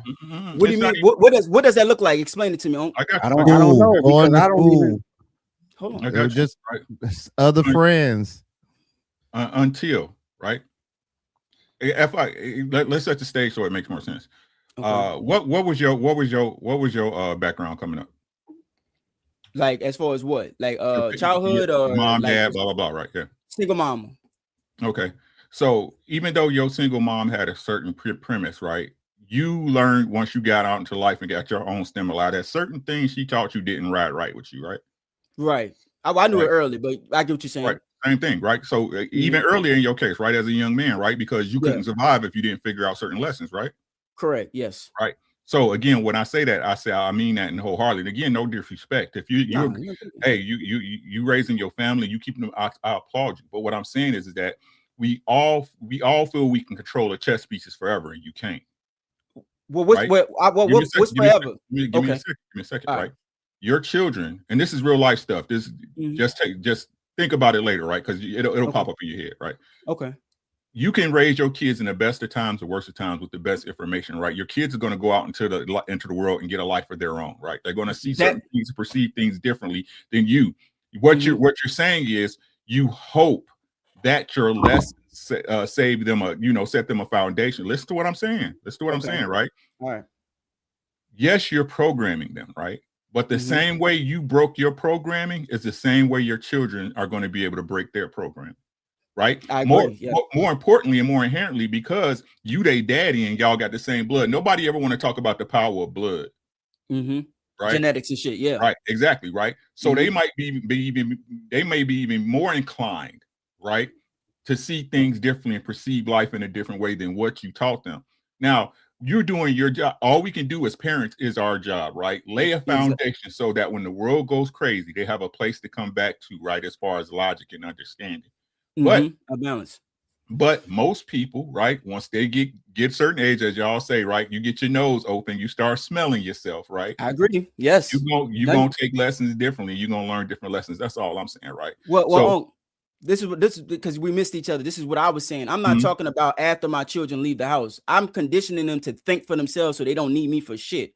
I want to be the last person that they come to because they should be capable men on their own after they leave the house. I'm talking about in the sanctity of my household. So when you under my covering and under my rule, things run a certain specific way. It ain't no until. The until is until you leave.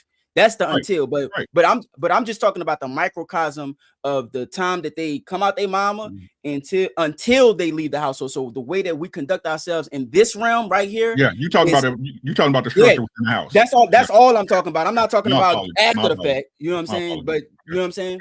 But I do agree with you that I'm gotcha. conditioning them to think like that. That's why I say Right. chess, because I want them to go out into the world and think 3 moves ahead. I don't want them to go and say, oh man, I see, this guy has 2 wives and they all doing, whatever, and not be able to say, well, before I take this on, what does that look like for myself? Now they can take it on if they want to. My children, I don't do that, but if my children decide to take that on, my sons decide to take that on for themselves, I think that I have programmed them well enough to be able to understand and think, strategically enough, and they may be able to handle it. My son might be able to. One of my sons might be able to perfectly handle 2 wives, whereas I can't. I believe that he has the capability of knowing himself well enough to be able to do that. So that's what I'm speaking to. But in the confines of whatever we got going on here in this structure in my household, we do things my way. That's all I'm saying. Question. Understood. You just have sons, no daughters? No daughters, man. I'm looking for one though. We working on it. He practicing. Oh yeah, but I want one, bro. I want one. That's gonna be the most challenging thing in the world, dog. I'm telling you. Let's go, August. Trying to break the coding, huh? And lady, listen, I'm gonna let you know how you dealing with a real grown man. Cause when it comes to a grown man, he don't got time to deal with multiple women. He got his mind made up. He walking into prep and he know what he want. But what he will do is deal with one woman in multiple ways. And we're also listening to men who don't even possess the qualities or the character to be able to navigate that many women. From a woman's perspective. From a woman's perspective, though. They don't. From a woman's perspective. No, I'm speaking for the men who are usually having this conversation. The men online who are usually having this conversation are not the ones who even qualify to have multiple. What you're asking for, you can't handle at all. A lot of guys out here want to date multiple women, but you can't even deal with the one girl you got right now. I had 3 girls when I met my wife too, right? Okay. And that was cool, you know what I'm saying? I didn't spend I did as much as I could. I'm one man with 3 women, it gets hard because they want to go deeper. Yeah. And I can't. I'm one person. I gotta build a clone to substantially fulfill all of these relationships. So it's never gonna work. A man who needs multiple women is very unhappy with himself. Having the attention of multiple women feeds his ego to cover up his insecurities. See, a real man doesn't need more than one good woman. He's gonna invest his time and energy into someone he sees a future with. You're never supposed to be emotionally involved with more than one woman. You get you one good woman and give to her. You're not supposed to spread yourself thin like that, because when your emotions are all over the place, you become confused. You spread yourself thin and you stress yourself out. They say you should never put your eggs in one basket. You're supposed to concentrate your forces. Now, when it comes to business, you see people say, oh, you should have 7 streams of income. That don't mean have a laundry service, have a car service, have a fucking... Now, if you super uber rich and you can hire people to do these things and you just buy these businesses, cool. But when you're trying to build something, you're trying to build a business or a relationship, it's best to just focus on one thing at a time.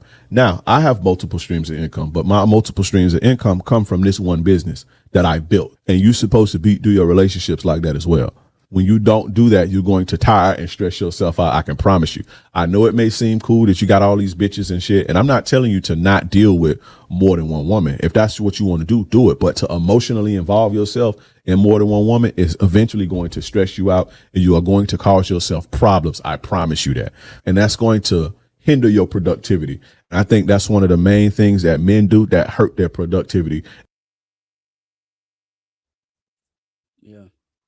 That's what I was saying. Mostly you don't have the bandwidth for it. You don't. You don't have the bandwidth for it. Like I said, it's different. It's different. Like before I met my wife, I was seeing for girls. That's all I was doing was seeing. I wasn't emotional and thinking of you like that. Nah, I didn't have the bandwidth for it. Right. Like I said, us as men, we hate to admit that we love hard. Right, I love my wife hard. Y'all understand what I'm saying? I love my wife hard. Yeah. Right. You not so much so if something happened to her and Lord forbid, no. Right, because I understand what it's like to love somebody I understand it now. I understand it. Right. Yeah, like I said, y'all try to talk about shit y'all have no understanding of. Y'all have no understanding what it is. That's why y'all don't know what love is, because you never loved nobody. Y'all ain't never loved nobody for real. Somebody that you will actually, I didn't know. I would die for my wife and I wouldn't think two shits about it. I wouldn't think twice about it. It's a reaction. It's not even a thought. I'm willing to do without, so she's okay. And that's why I don't worry about it, because she's willing to do the same for me. And it's not, and shout out to Coco, right? It's not just that your man was right. He had to prove it to you first, right? He had to prove it to you. Why would you deal with a woman that you don't have to prove you love her, right? Think about it. That means any nigga is whatever. Ain't no proof needed. Right. Ain't no proof needed. But you the man, you him. You him, so you him. No, you just the next nigga in the chain. No, you don't have the bandwidth for it for real. You don't have the bandwidth for it.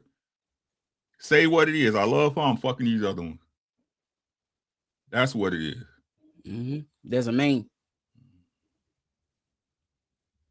Yeah, I agree. Let's finish to see what August had to say when he had his little thing with Ali. It's cap to me. You may be telling the truth, but it's just cap to me. How's it cap to you, bro? Because if we can operate, so how many women were you dealing with before you got with your woman? One.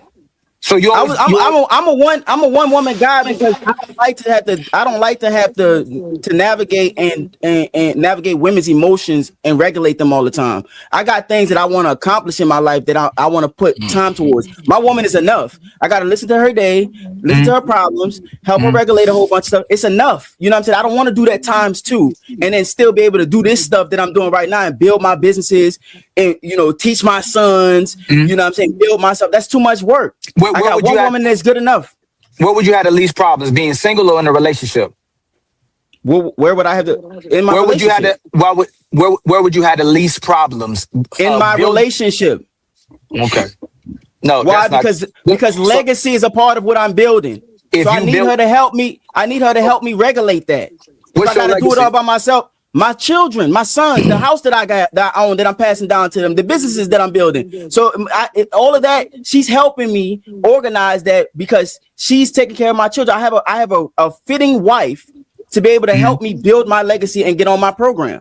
I can't do that by myself. I can't bear children by myself. If I bear children by myself, I'm gonna have a baby mama that I gotta deal with, and then I have to raise my sons in a broken home where I have to unteach them the shit that they mama teaching them because she don't have my leadership to teach her the right shit. So I would prefer it like this. This is well thought out. This ain't me just going on no carnal behavior like the rest of y'all. Whew.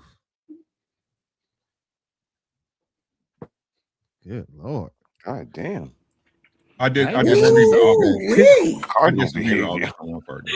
You said cardinal behavior. Okay. I disagree with August on one part. Talk to me. The part when he gave you the question, is it easier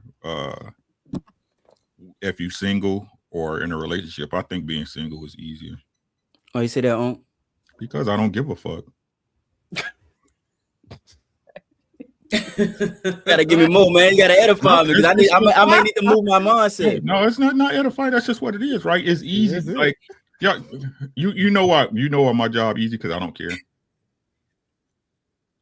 I don't care. What you don't care about don't hurt you or bother you. Okay. Yeah. Okay. See what I'm saying? Right? It's like a person. This is true facts. Y'all can cry to your mama, right? But a person you don't give a fuck can't bother you. If I don't give a fuck you can't bother me. Oh, that's right? so true. So if I got 4 chicks, and again, I'm just dealing with y'all because, right? I'm hitting you. I see you when I want you. That's easy. The opposite of love is indifference. Right. I keep trying to tell you, like, men love hard, bro. We do. That's what you're saying. That's what Red already know. We the romantic ones. Y'all know me, right? We the romantic ones, right? We the romantic ones. We the real nurturers, right? And you know why I say that? Because when shit go bad for them, and they come, you the rock in the ocean. You the one that. Hey, listen to what I'm saying. I keep trying to tell y'all. I might be nothing to y'all, but in this bitch, I'm him. You understand what I'm saying? I'm the one that everybody come to when everything else fails. Yeah. That shit is. You see what I'm saying? I gotta be smart enough and have enough foresight, since we're talking about chess, right? I gotta have enough foresight to understand, you know what, this happened.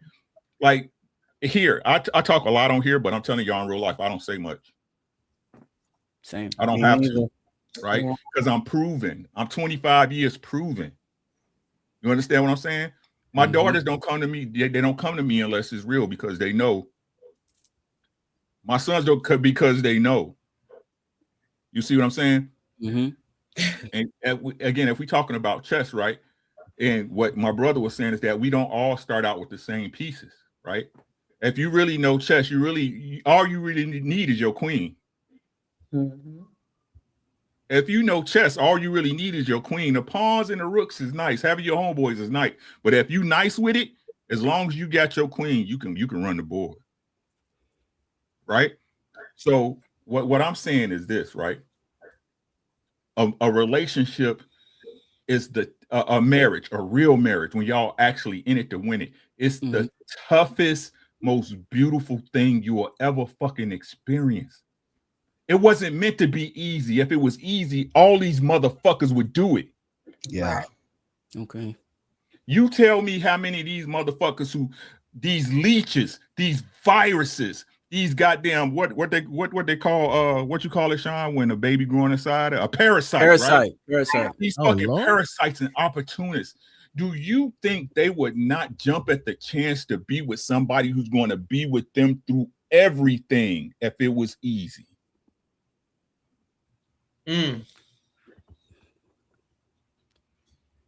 Think about that. No matter what y'all say, the polygamy shit, marriage is proven. Marriage is proven. Like old boy said, it's niggas with millions who can't manage 4 bitches. Yeah. It's true. So they say they got the bandwidth and the emotional intelligence and the money to do it, and they can't manage it. Let me give y'all an example, and I used this before, but it'll make sense. It's a car, a Mercedes-Benz S500, right? One of the best cars made. Used to be, right? Don't y'all know they have used the same engine in that car for the last 30 years? They didn't change the body style. I don't know, you seen the S5? Yeah, I know. I'm a car guy. Yeah. They didn't change the body style. I don't know how many times. They changed the suspension. It went from air to magnetic ride to pneumatic, right? Soft closed doors, all that shit. It's the same engine in that car. Just better efficiency. Because it works. Marriage works. It's the people that fuck it up. That's right. Opportunity. Where's the collection plate?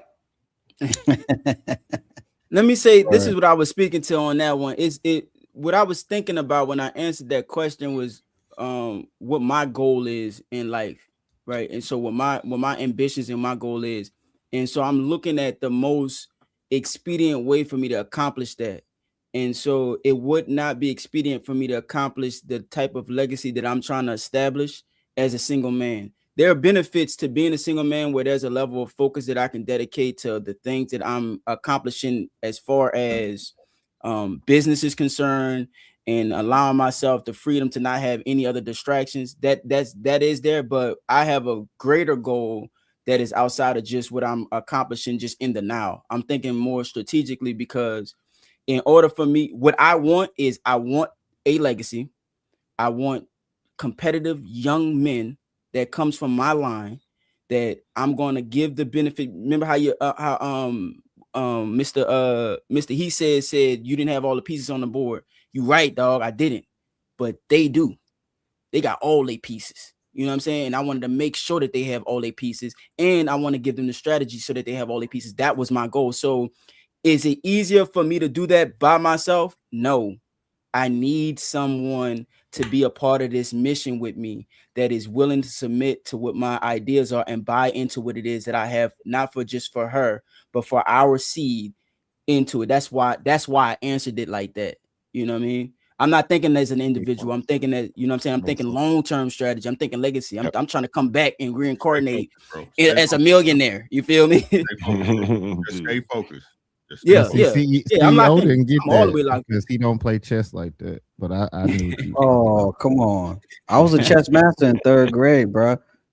How old are you now? Al Bundy scored 4 touchdowns. Yeah. How old are you now? You still in 3rd I'm grade? gonna be 39. I'm still nice though. Okay. But One way to you find see the out. name? Add iCloud. We could play right Don't now. worry. Hey, See the name? Add iCloud.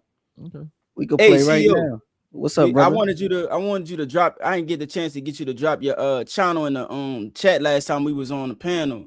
You had dipped out before I could ask you to drop it in there because I wanted to sub to you, dog. Yeah, I ain't even got much content on there. Okay, But I'm gonna drop it in the chat. for sure. How I do this? CEO don't do nothing on his channel. Okay. I don't, but I will. No, I ain't gonna. Trying to figure out what type of panel to start. Like, it's so many of y'all already doing it, so I'll be just jumping on y'all joints. Additional coochie. Yeah.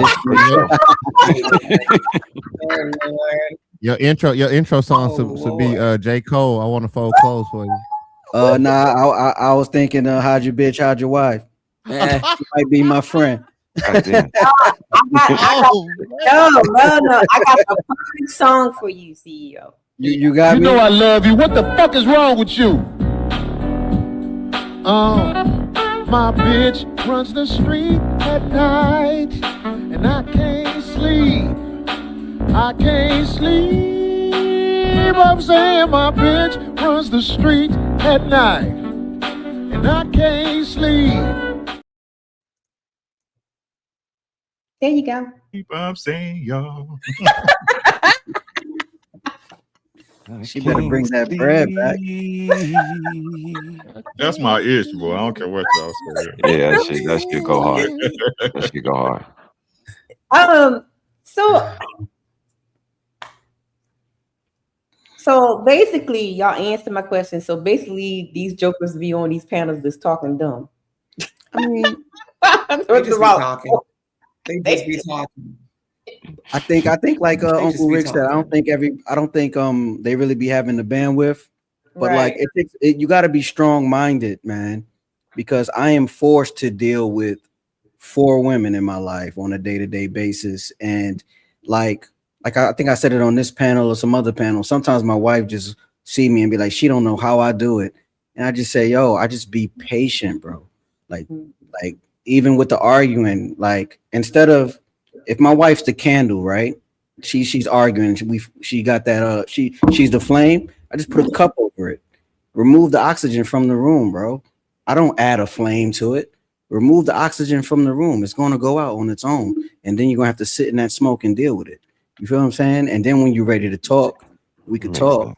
Like I just don't be engaging with the high stress. I've been through too much of it. I've dealt with too many women. I'm not going to feed in to what I know you're going to have an advantage over me on, right? When it comes to the argument, like the woman in that car, she was setting him up to use her advantage, which is this system. I'm not going to engage in that. What I would have did was unlock the doors, left, got out the car, took the keys, got out the car, and opened the windows until the cops pulled up.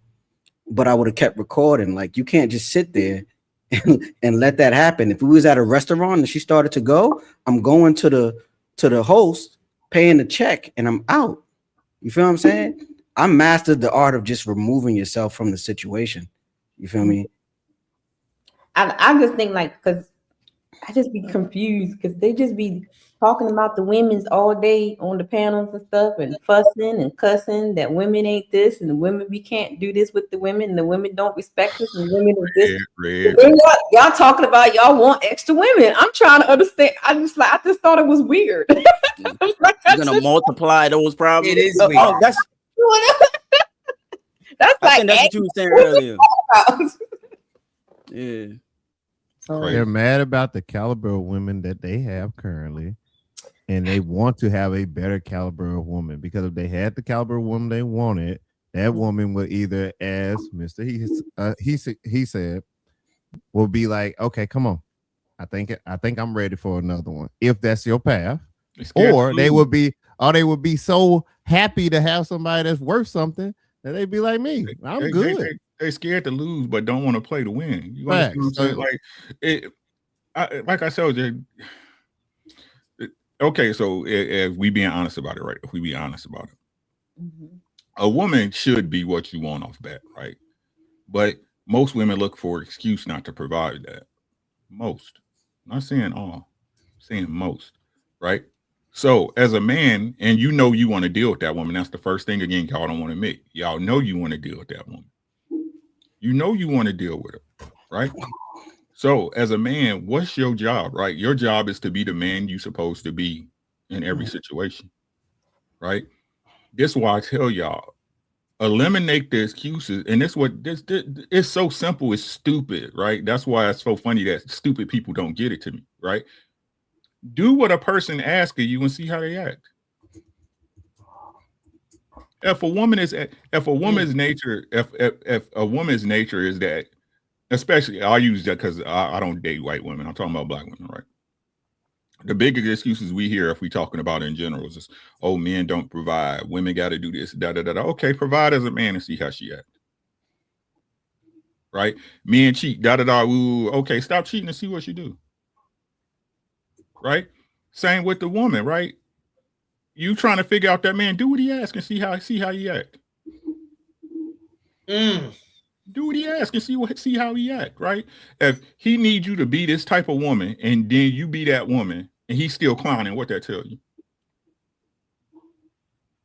As a man, you doing everything within your humanly power. We all got levels. Listen to what I'm saying, right? It's lanes on the highway for a reason, right?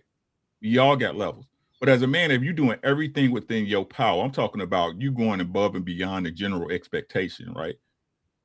And she's still clowning, what that tell you? You let her go. It's just that simple, right? Eliminate her excuses. Eliminate his excuses. If you love him, don't you owe him that much, don't you? We both here spending up each other time. You owe me that at least. But like I said, everybody, it's crazy how when everybody get out the relationship, that's when they figure what was wrong. Y'all notice that? Yeah. Well, maybe I didn't, Well, I was exactly. Be right and see what happens. I'm not giving my wife no excuses, none. Facts. None. This is what you said you need. This is what you say you needed. I don't do once. Once change from day to day. Needs are the same. Needs gonna always stay the same. Right? And if she continues to clown, but like I said, this is where people play, they allow their mind to play tricks on and we convince ourselves. That's that ego talking, right? That's that ego talking, right? Well, such, ooh, da da da, maybe I did do that, da da da. No, just do right and see what happens. The answers get easy, but like I said, 9 times out of 10, you letting her slack off because you slacking off. Right, man. Yeah, that's a bar. Right. Yes. Right. You letting him do fuck shit because real down, you doing fuck shit too. Right. Like I told y'all, it's all lies until the relationship start. It's all a lie. That's why they love you so much in the beginning, because you believe in their lies. You believe in the person they presenting to you. This is on both ends. That's something I wanted to add, Uncle Rick, when you're done. Yeah, I'm good, bro. I'm good. It's something I was thinking about earlier that I wanted to add in the conversation. The reason why my wife submits to me isn't because of the things that I say, is because of how I demonstrate things. So like I get up every day, you know what I'm saying? I work really, really, really, really, really, really, really hard. You know what I mean? I'm in shape. You know what I mean? So my ideas and my perspective on how I run, I show an example. Example of that is like with my sons. He about to get it this weekend. My sons operate on their own accord. I lie to you not. My youngest son operate on his own accord. The reason why he operates on his own accord is because his older brother operates on his own accord. His older brother understands how to get himself up. I never have to wake them up for school in the morning. They always wake themselves up. Hey, I never have to tell them. Yeah. I wish. I never had to tell them when to go to bed.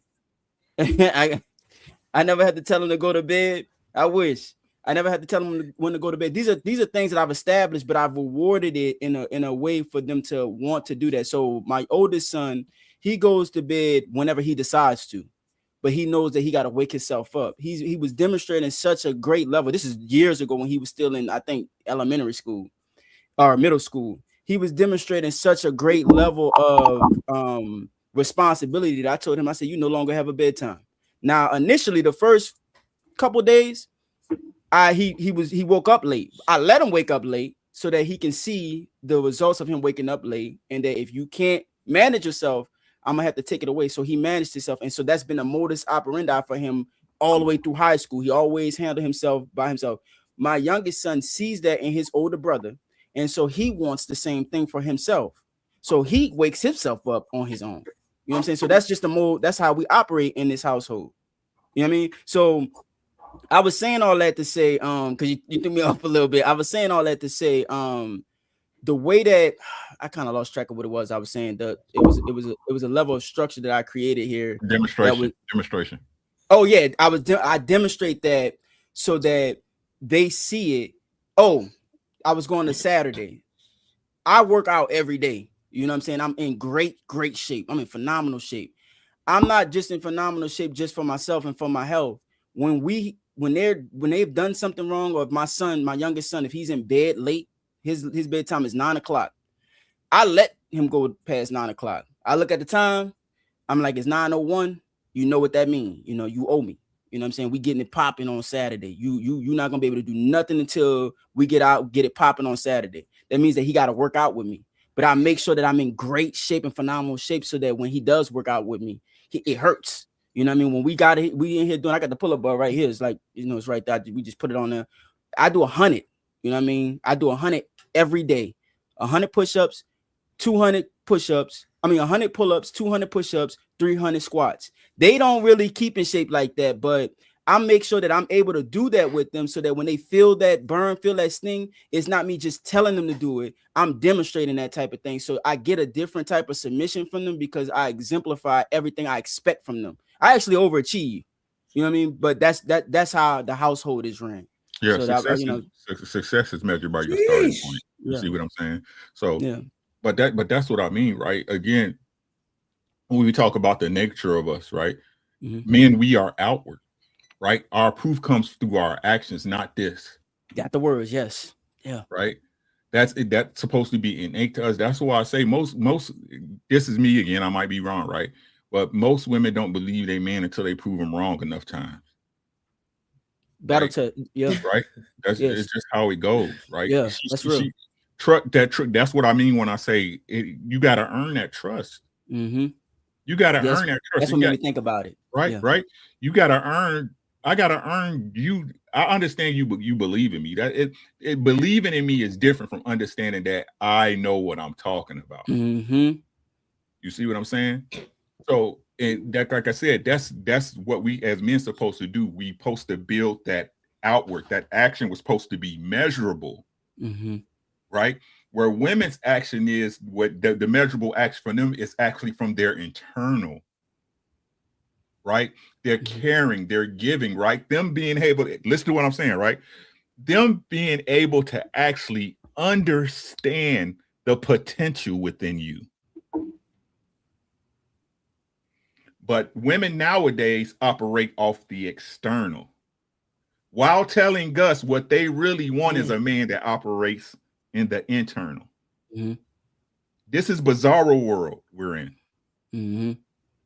I'm not meant to be internal. I shoot inside you. You don't fuck me. Right.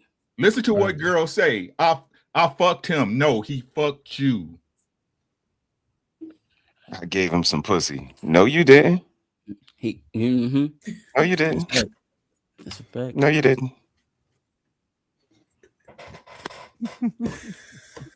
Ooh wee. That's how it goes. But yeah, I'm just saying because like, so I didn't grow up in Nigeria, but Nigeria is a patriarchal. They talk about the patriarchy in America. No, that's nothing compared to. And it sounds good if your woman brings another woman to the relationship, but I'm just saying Do you want that for 10 years, for 15, for 20? Like, you know, my parents grew up in a society where that was normal, and it was disastrous. It was very disastrous. You have siblings that see each other as enemies because of the contention between the women. So again, it sounds good. It sounds like a paradise, but we're a headache and a half. We are. And that's 1. And then you put 2, that's 10. I'm just saying. She's just saying.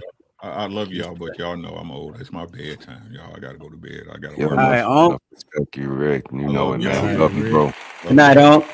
Appreciate you. Safe out here, man. Hey, stay focused, August. You there, bro? Just stay. You already know it for sure. I love y'all. Y'all take care of each other, okay? I'll be. I bet. Y'all go ahead and talk because I'm eating my chicken. Okay, chicken.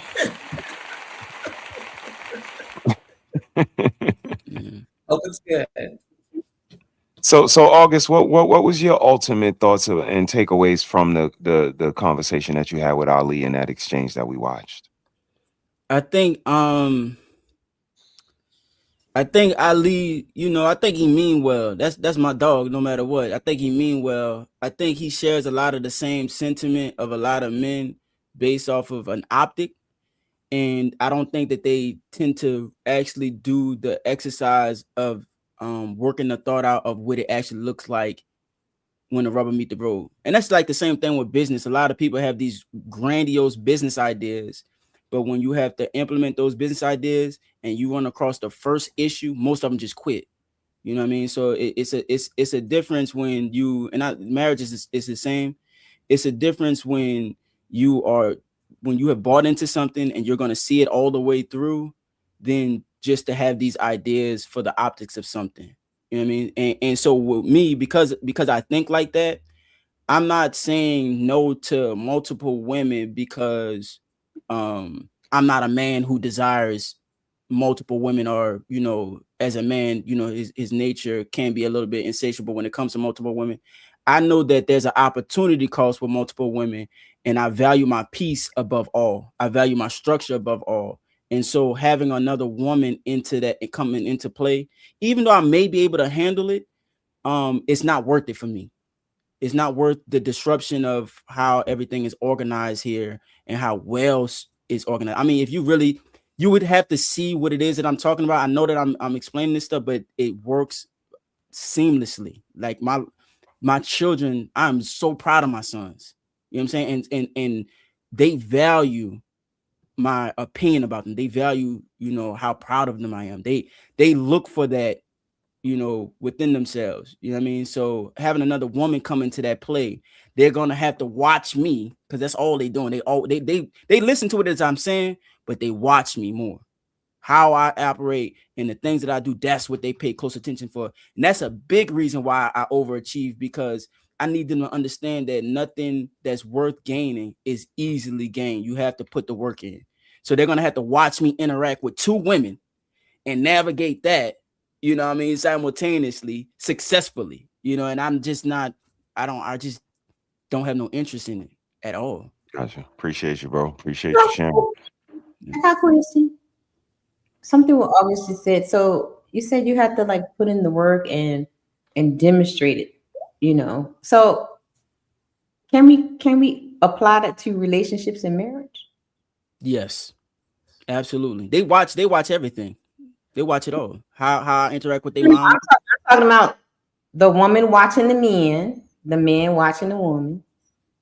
You know, watching because like you always hear on the panel, it's like, oh, she's disrespectful. She doesn't show respect.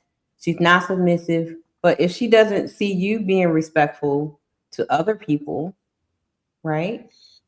Because she's looking at you doing the same things that you complain about her not being. So, like you said, when they say a woman's supposed to be submissive, but the man is supposed to be submissive to God. And if you're not following anybody, if you don't have no foundation, if you don't have these things, what makes you think that she's going to follow you? I got questions. Okay, I'm going to eat my chicken. No, I agree. That's a part of what makes her buy into whatever it is I'm doing. I can agree with that. I don't want somebody was about to But say I think something. sometimes with these content creators, I think because they live in content, they're not in the real world, and it kind of warps their perception. It's just like, and unfortunately, and I understand, because you continue to see examples of women behaving badly, you're like, get married, or why should I do that? But if you step into the real world, like, August, you're a businessman.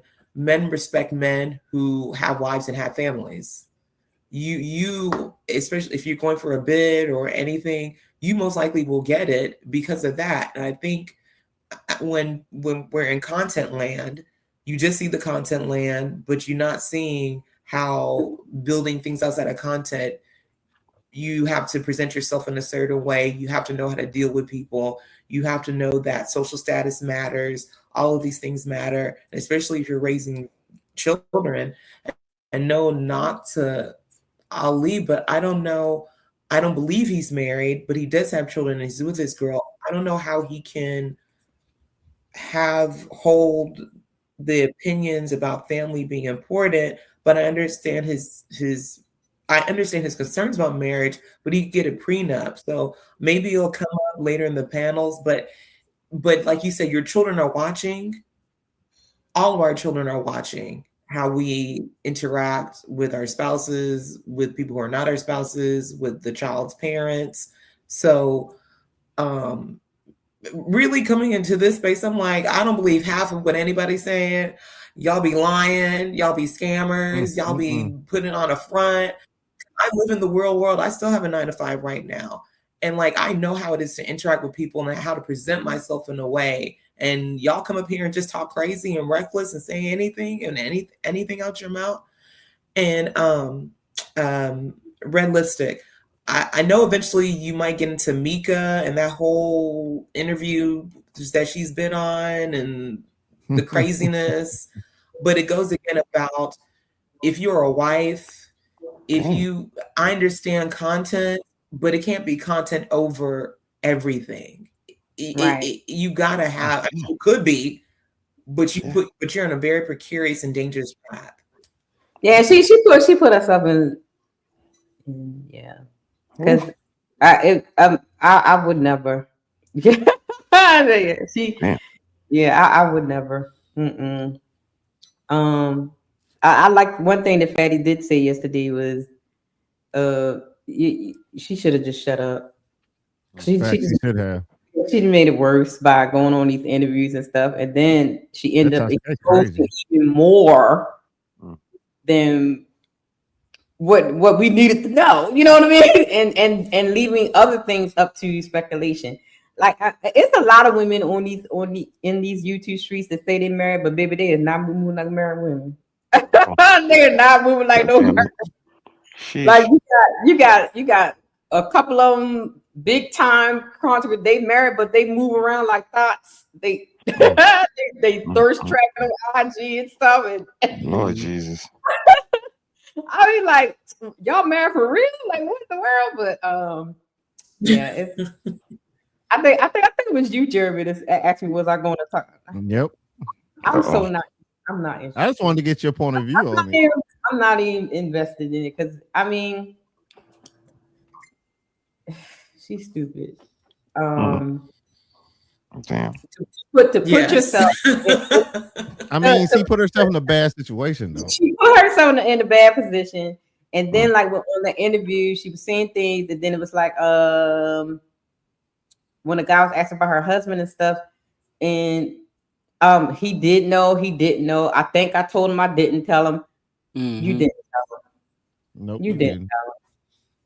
And that's crazy right there. Like, man, that man, your husband probably didn't know you was doing none of this until you got called out on the internet and all that kind of stuff. So yeah, it's interesting. I think that's an assumption. I think I don't like the fact that Mika is like being attacked that way. I think her husband knew everything. but he's just been put in the jam to where she gotta come clean. Because even the person that gave her that rigorous interview, he definitely was asking the questions that everybody wanted to know. So I think he like forced her to do that because that was her husband friend. And I think she is transparent with her husband. So did you see the interview with her and Tasha K? I didn't see it. I saw reviews of it. Well, watch I didn't that. see the whole thing. And then come back and that. Okay. Yeah, that thing was, shout out to Lucky. She covered that thing, man. It was crazy. So watch that one first before you come back with your assistant. I saw clips of it, but I ain't see it in its entirety. It's the fact that you as a married woman should not have been put in a space, put yourself in that type of space, right? To especially if you're him, conservative. Right. Into him taking you shopping and all this kind of stuff, going to his place where there's nobody there but you and him. You already out of order. It'd be something different if he had a production team there, somebody filming, but you in a room, apartment. It wasn't no studio. This is an apartment that's made into a studio. Apartment with another man that's clearly, seems like they have an open, type marriage or whatever, but you put yourself in that position to be there with him alone several times. And so as a married woman, I don't think she was definitely out of order for that. I don't care if her husband didn't know she was going for interview. I'm quite sure he probably didn't know he was going to be there by herself with the man. He think, an interview. He probably think it's going to be a camera crew, whatever. No, it was just him. She put herself in a bad spot. So now the light is on her. So now she got to do damage control. But the more she talks, the more damage she's doing. She should just shut up. Well, I think she's trying to make everybody understand what was going on. But the Tasha K interview kind of threw it off because Tasha is messy. Shout out to Tasha, and she was not your friend. She ain't never been your friend. She ain't nobody's friend. So you had a better chance of just staying with that dude, because at least he seemed like, I'm gonna ask you these questions, but I'm not gonna go too disrespectful. I'm gonna go ahead and get the questions out the way. But he had a lesson at the end of the. What did we learn? Yeah, I can respect that. Yeah, he was trying. Yeah, oh, well. He was trying to protect her. He really was, and she couldn't see it. She did not see it. It was like, and that's scary. She gave him more attitude, especially again. You have, no, you got it, Coco. I think she got No, but I'm just saying. I'm just saying, if you again, optics make all the sense. In my mind, when I even heard about her going with Anton to Corey's show, I'm like, why, if you are trying to be in this lane, why is it that you'd want to be seen at Corey Holcomb's show? If you are trying to be conservative political commentator, and even the way that she dressed to the show, you see this guy in a suit and you're coming in with shirt and jeans, like she needed a PR team, she needed a stylist. She really does need a PR. I mean, she says she has a manager, but you need a PR team. You need someone to be like, no, girl. This is crazy. If you're gonna have this interview, this is what you're gonna have to say. This is what you have to wear. You apologize. You say, I messed. Like, this is not making her look good, and she can't even see it. First of all, she didn't even see the play about Anton because she may be smart. She may, but that's not the reason why he wanted to interview her. Like that Tasha K interview, like I was like, girl, get up off the ground, like stop it. Like Tasha knows what she's doing, but Mika, I'm like, you, like I don't know.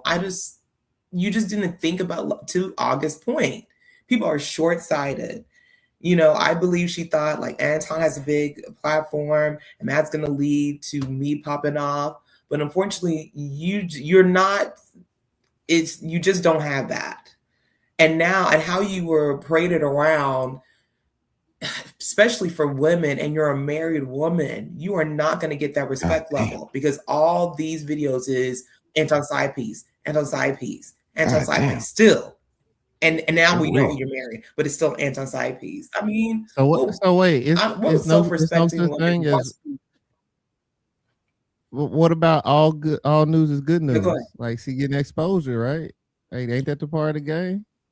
Nope. Yeah, I'm not just all saying. exposure, good exposure. Jeez. But you want to, well, if you want to play, you actually right though. If you want to play the content Hey. creation game, they're going to try. The internet is going to pick you apart, and you're going to have to withstand that. You know what I mean? But my we was doing the review on Not for Humans the other day, and Unc was on. Unc be streaming.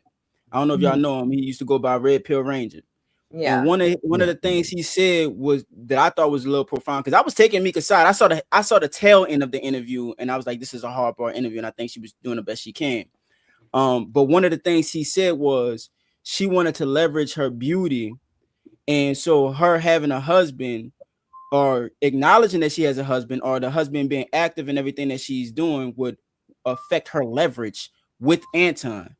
And I'm like, you know what, you're right, because her being able to leverage that was a space for her to be able to get the exposure for us to even be able to have these conversations. I foresee that Anton may not have been as preferential to her had her husband been more involved in what it was that they were doing, and she subconsciously knew that. I'm not saying that she strategically did it, but subconsciously she knew that the way that I can leverage this is, you know, I've been beautiful my whole life. The way I can leverage this is by not having my husband a part of it. So I think that was a major issue that kind of flipped back on her. But if exposure is what it is, this is giving her exposure. I mean, whether she like it or not, this is what it looks like. And typically people like this type of people need this type of exposure to be able to get pushed out into the audience. It has to be something controversial that the internet can grab onto, even though it's not, you know. You was about to say something, Coco? But the difference between women is because of the estrogen we have, we feel more negative emotion. It overwhelms us. So y'all men, y'all are more built for it. Yes, we're not. Like, Yeah. and the reason why I believe that she eventually separated, because the backlash from Corey was too much for her. Too much, Okay, yeah. it's Anton's people that are calling her side chick, whatever. But when you have Corey Holcomb, and then it's going to, you know, it's being spoke about on Joe Budden and all these bigger, you know, broadcasters and things like that, and your name is being attached to a side piece, but you know you're a married wife and you're supposed to be a conservative commentator, and this is how the larger media finds out about you. It's a lie. You feel like, and she did say, I felt disrespected. He didn't come to my defense. Well, and I get it. I get it. But I'm just like, girl, you gotta, the whole thing about you believing Anton, not having a contract with Corey Holcomb, he's just saying, oh yeah, you're gonna be on his show. I'm like, you talk about business, you're not operating like a businesswoman. If it's supposed to be for content, I get it. But you're supposed to, okay, guarantee, can I see the paperwork? Not go off because Anton said. You know, this is what she signed up for. This is what she signed up for. She just didn't know it was gonna look like this, but this is exactly what she signed up for. Anton said it's crazy. Anton said, Michonne. Hey, that's not the first girl Anton had like that before. I know. One girl said she's gonna get on top of the roof and pat her head and rub her stomach. So I mean, You got 6 to shout out God. to Anton. Courtney. I mean, it was a whole bunch of ladies that was like, you know, in Anton's circle. So Shout out to Anton. I mean, lady, she should have done her research before she got on board, because that's usual. Okay. But I mean, so back to my initial thesis. It's about the coochie, sis. It's about the coochie. That's what I'm saying. They talk about whether you positioning and presenting yourself to make it look like you getting it, whether you putting the most attractive ones around you and talking all the jargon like you getting it, whatever. It's about coochie, and you know, the first step is admitting the problem. And you got to be honest. If it's not about building, just say that. Like a lot of the fellas said, like, just lead with honesty. Honesty is the best policy. Again, we call these, you know, colloquialisms and all of these cliches, we call them something, but they come from somewhere. Honesty is the best policy. If you could pull it off, congratulations. If you can't, you might have some more work to do, But again, I stick with my original statement. It's like college, and I ain't never seen nobody go to college that didn't graduate high school. You did not skip. You didn't. I'm gonna finish some of these classes on the back end. You ain't did none of that. You had to finish, get all of your electives, and then you went to college. So if you could graduate, congratulations, fellas. But if you remedial, if you got left back, if you're not that good, if you need a tutor, you got to be honest with yourself. And the only person can tell us is her. So if I ain't never seen her, we can start there. I'm not being mean. I don't want to see your girl. I could care less how big her booty is. I got an amazing woman next to me, but I do need her to say, yeah, he's a nice guy. He's an honorable man. He's considerate, but only she could say that. Everything else is self-proclamation, and that shit, New Yorkers, we don't go for self-proclamation. I don't know. They just be, we gotta get sex. She not giving me sex. She not giving me sex. I never seen them. So many men. The internet is crazy. I have never seen some men just complain about not getting the coochie. I guess they girl don't know what Amazon is. I guess, or she just don't like them. Because that's what I was like. They can get excited whenever they want. That girl ain't never. I need one like of them. this. Did you make that? I mean, I guess I could make me one. I suppose. It's a candle. Yeah, that's crazy. I like that. I'm gonna make one out of this. I got a plate earlier. I don't run nothing. I just be talking. And she not give you sex. She not give you. And she pretty. And she got her own hair. She don't wear no makeup. Okay. And I love her to death. Oh God. Hey, this was fun. Great discussion. But it's time to shut it down. We are sleepy. It is time to end the show. But first, let us hear your final thoughts. Let's shut this down, but first, let's get these final thoughts. All right, final thoughts. Let's start with the ladies first. Come. Uh-oh, I think she froze. Oh, okay, there you go. Thank y'all. It's been amazing. I'm getting too old. Because I am tired, but I feel like I'm doing the Lord's work, really, even though it's scary in these content streets. People are crazy. Women are diabolical. They are self-destructive. Not all women, but run into these panels, you know, Pretty Red. These women are Welcome to the show. off the chain. I've been on here since 2001. And yeah, it is crazy. When I used to show videos and stuff to the ladies, and they didn't believe me that women actually would act like that. And I converted a lot of. I didn't believe it either. I converted a lot of women in this space. Oh my God, I can't believe you were right. I'm like, I told y'all. They believe me now, child. Yes. And it's like when the men be right, and because I love women.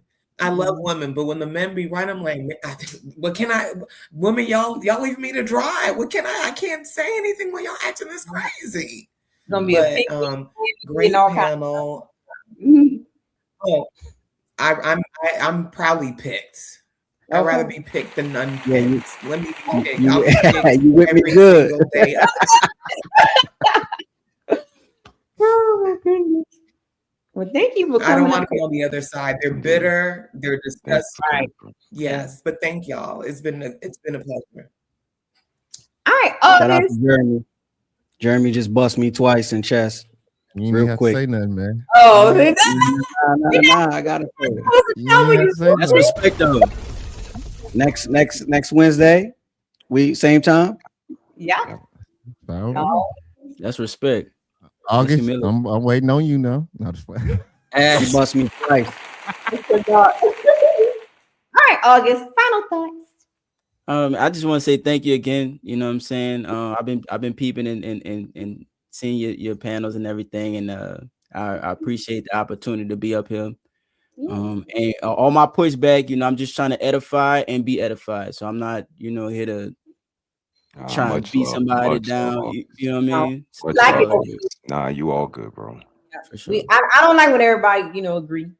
You Yeah, want yeah. You gotta have some want contention.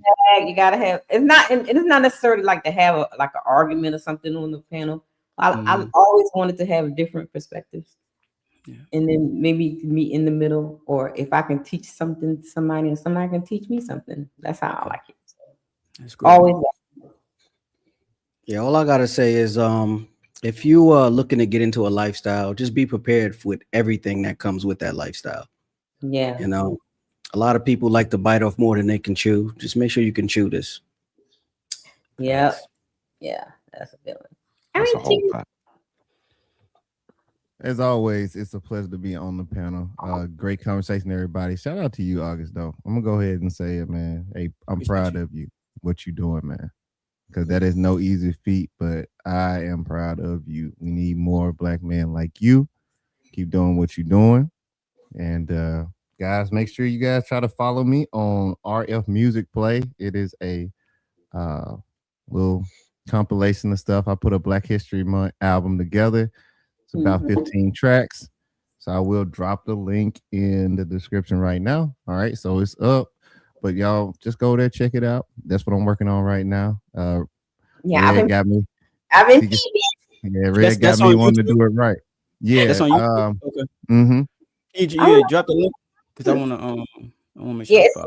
Yeah, I think I just dropped it. So but yeah, Red also has encouraged me to do it the right way. So everything is 100%. So we're gonna see if we can get a couple of dollars off of it. So shout out to Red for holding us accountable over there and the Untouchable.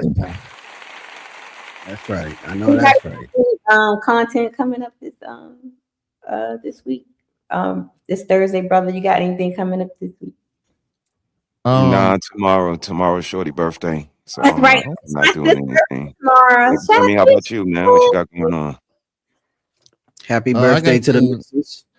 Yeah, happy birthday. Happy birthday. Hey, where's your cash app at? Oh, where your cash app at? Whatever. Throw it down. We probably do a stream next week. It ain't no big deal. You got anything going on the end of this week, Jeremy? I have another show that I produce called Just My Opinion with Slim J. She goes live every Thursday at 8:15. So I'll drop the link for that too here in a second. But yeah, I'm trying to get out from in front of the screen in case you didn't notice. Like, so trying to get in the back. That's where the money is. That's exactly where the money is. Nothing for me, sis. I'm on hiatus till Saturday. And that might be just a vertical. We got a concert to go to, so it's just gonna be a lot of New York City shit, tribe activity, man. But I'm celebrating this young lady, 49. I met her, she was 20. So to see this growth, and this is kind of what I'll be talking about, sitting in the boxes, like time will reveal, like DeBarge said, time. And it don't happen if we broke up before the baby toes even touched the ground. It took a while for us to become friends, to get to know each other, to be best friends, and all of the stuff that we just say in these boxes, like it just formally just happens, and it doesn't. It took a lot of her seeing doors closed in my face, America treating me like who I am, a lot of doctors treating her insensitive, and me seeing her going through the things that women go through. And it's that proof pudding that, August is doing now. And that's why, Jeremy and the rest of us are saying kudos, because it's that being intentional, bro. That's how you break those cycles. And if you can change that thought process of one person, and they say, yo, thank you to Grandpa August, great Grandpa August, put all of this in play, because it was him saying, I don't want to be in dysfunction no more. I don't want to be poor no more. If that's the case, I want all my chess pieces. You know what I mean? And again, exactly those chess pieces and getting those in place. It's that intentionality that we respect. And that's kind of how we are doing it over here as well. So continue to be intentional, fellas. I'm always say, protect yourself at all times, govern yourself accordingly. And sis, another good one, man. Always a pleasure, sis. Thank you for creating it. I be seeing things. Okay. I saw something. Yeah, I drop T-shirt coming soon. Okay. What I got? Witching hours, Friday, Saturday morning. Witching hours? Uh-huh. Okay. Would that start at 12? 12:15, 12:45, something like that. Central time. Okay. We gotta get, Miss Erica Kirk, Lord have mercy. Yeah, that need to be the witching now. Yeah, Oh, we gonna you mean the handler? You mean we gonna talk about Erica Kirk, baby. the handler? We gonna talk about Erica Kirk and some more alien sightings.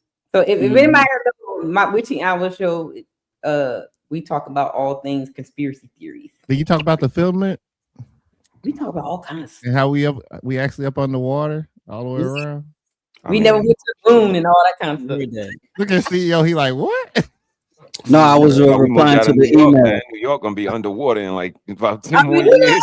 New York gonna be underwater. Well, Manhattan, maybe. I don't know. And see, because I stay on the dark of the webs. I stay on the dark web all the time. I be seeing all kinds of stuff.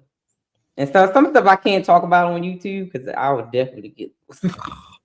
Have y'all dug into those J-mails? Look, To those J-mails? Eps? Talking about? Yeah, Alright, J-mail. I see a little here now. Yeah. You could go check it out firsthand. Jmail.world. It's crazy. It's crazy. Yeah. Type in pizza. Oh, Gotcha. I know what you're talking about. Don't New York say no shit. pizza, The man. gate. Mm-hmm. I know what you All right, mean. you're gonna get picked up. They're gonna come get you typing in pizza. Well, on that note, I need to be in bed. Y'all gonna keep me up thinking about Epstein files and I'm whatnot, about to enact my conspiracies, and the man VPN. on the moon and the, Oh, and the aliens jumping I'm about to out. put my VPN on. On Sunday, Not the free one, the one you pay for. Sunday, the doors of the church is open, but I'm not going in. It's back. The Lord can whip it, so I need to go back and do what I'm supposed to be doing. Amen. That's right. That's right. The church is open. We'll be back on Sundays, and it is not what you think. These backsliders need the word. I'm going to be like, the word is good. Preachers are good. Oh no, it's not that. God damn it. The doors of the church is open, but I'm not going in now. We're going to talk about those things, the things that people don't want to talk about with religion and Christianity, the hidden stuff. Is things that I talk about on that show. So, amen. Okay. Praise the Lord. So, having said that, bye, y'all. Me and brother got to do super chats. Bye. All right, later. See you guys. Where do y'all? It's time for the super chats.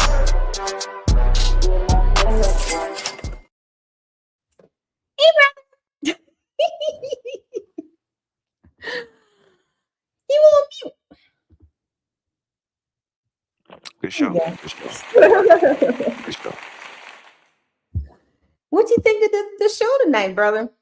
Good stuff. Good stuff. Just multi-generational stood out to me. We had some Gen Z, we had some Gen X, we had some millennial, we had, everybody was well represented. So whenever the fellas are able to get together and willing to share, again, we don't agree on everything, but the fellas were able to get it all out, and everybody got clarity and understanding and was respectful.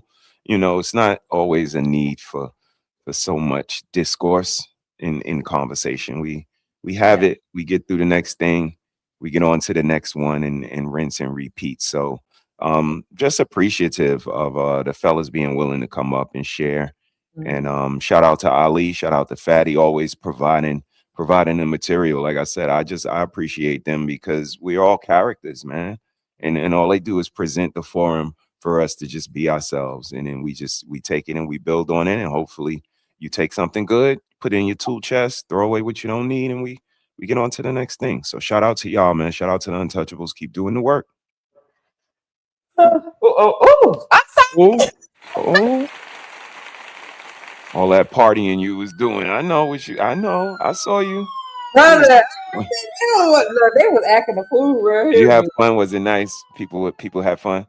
It was really fun, and it was so sweet. It was this little boy out there. I think he could have been like 14 years old or something like that. but I can tell he was like autistic or whatever. So every time he would get some beads or a toy he would bring it to me and say, "Hi, here, this is for you." And I was like, "Oh, he's so sweet." I was like, "No, keep your little trinkets," and then he would just bring it to me. It was so cute though. I had fun. That's good. Just watching the bands, little kids, in the little bands and things, and of course, I sent you the video where they were just acting a fool, hanging out. Working outside the float. I'm glad the weather cooperated with y'all. 'Cause that looked like fun. That looked like fun. And so now tomorrow I gotta go outside and get all those beads and stuff out And my clean yard. up, yeah, because they done left all the bees and everything all outside. Beads and toys and all kinds of stuff. Somebody left a shoe somewhere on the side. I know that's. Hey, listen, you got to get it how you live. She was looking for another husband. She was like Cinderella. She left her slipper. Somebody left their shoes out there. Like, how did they get on those shoes? You gonna bring it to the door like the prince. Right. So it was cool. Caleb was not interested. He was like, yeah. He looked out the window to see the fire trucks and stuff go by, but other than that, he was like, "Child, I ain't got time." Look at these memberships. Okay. Shout out to you, brother, for gifting one membership. And my sister came through. Been a member for 19 months. Bringing girl. Birthday girl. And brother gifted Uncle Ricky one membership. Yes, indeed. Salute, bro. And then sis gifted Relics and Vibes one membership. And Doris came on Uncle Ricky's side and gave him the Untouchable Empire, baby. What up, Doris? And then she came over here and gifted me one membership. Yes, indeed. Thank you. If that membership landed on you, please maintain. And then Zara came in and gifted one membership. Thank you guys for memberships on tonight. I think I got one cash app. Let me see. I forgot who it was from.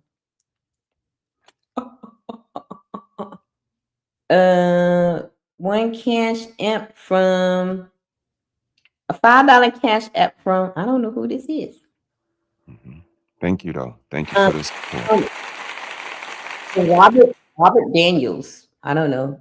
Maybe some subscriber. Thank you, Robert Daniels, for the $5 super chat. And that's another thing. I don't want to hear about no equality because I don't never look in the comments and say, "Red Lipsticks, why you ain't put the men's cash app up there?" We wanna contribute to the men cooking up there. It's not the same for us, and we understand. He gonna say, "I'll take it." You can't. I'll take Petty. Take her where? That's crazy. Where you gonna take my sister, man?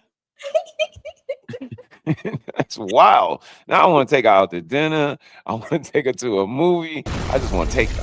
Wait, sir. Oh my goodness. So brother, so you only want to do nighttime streams, right? Yeah, that's a fact. Yeah. Saturday, or you going to do nighttime stream Saturday too? Yeah, Saturday it would probably be after 6. Some after 6 if I did. And the concert, we going to a concert. I believe Saturday. I believe that's scheduled and it starts at 8. So sun will be down. Okay, but throughout the whole Ramadan, you're going to do streams after 6. Yep, sundown. Only sundown. The only thing we could do while the sun is up is be positive, pray, and get things done around the house. And we moving, so you know what I mean. We putting the final touches on that. So everything is crazy over here right now. But it's going. This is what family is. And I put away all my cherry balls. Good job. And I don't have no more chocolates. Good job. So I'm ready. You got this. You got this. I find myself wanting to munch on cherry balls in the middle of the night. Like if I fall asleep and I wake up and I just put my hands. Oh Lord. Got the reflexes. Cherry Ball reflexes is crazy. That's wow. Shout out to Beans was in the chat tonight. We miss you, bro. Yeah, I had reached out to him and I was like, drop by if you're in. I'm excited to get back to work though, on my mission. I have so many lessons and things piled up. So I was like, you know what? I need to get back to work. I have to get back to my calling. You can't be, you can only sham for a little while. You can't sham all your life. You gotta, because then God start whipping your hips. And why you ain't doing what I told you to do? You know what I mean? You hear it. We all hear it. He speaks. We hear it. So yeah. I'm excited about witching. You can't join me on witching hours, brother. Right? Say that one more time. You can't join me on witching hours. Witching hours is that's late at night. So I can once the sun go down, I'm good. I won't be contributing, in a vigorous fashion or nothing. I would just be chilling. This is all about just maintaining and being chill. So, I still gonna add quality to the conversation and everything. I just won't be demonstrative or super passionate or nothing. Just, more reserved. That's it. Chilling out. Okay. Yeah, but everything's still cool. Okay, I got you. So this witching hours, I got some food stuff for you. I got some more. I'm ready. You ready? I'm ready. I got to work on these grow boxes for Nikki for this new place and everything. So I'm ready. I'm motivated for holistic diet and for food. Right. I know when she sent me the message, I was like, it's gonna be interesting. We're crunchy. I've got some more seeds today. Okay. I'm ready to Would you start. get anything new? Any new seeds? I got some loofahs. So okay. I didn't know. I found out that the loofahs that you scrub with, take a bath with, is actually a plant, and you can grow them. Okay. The loofah plant. Yes. So I was like, and it grows like a little vine and like a little tree, and so I can actually sell natural loofahs. You don't have to buy them in the store. You can actually grow your own. And there is a plant that's actually like soap.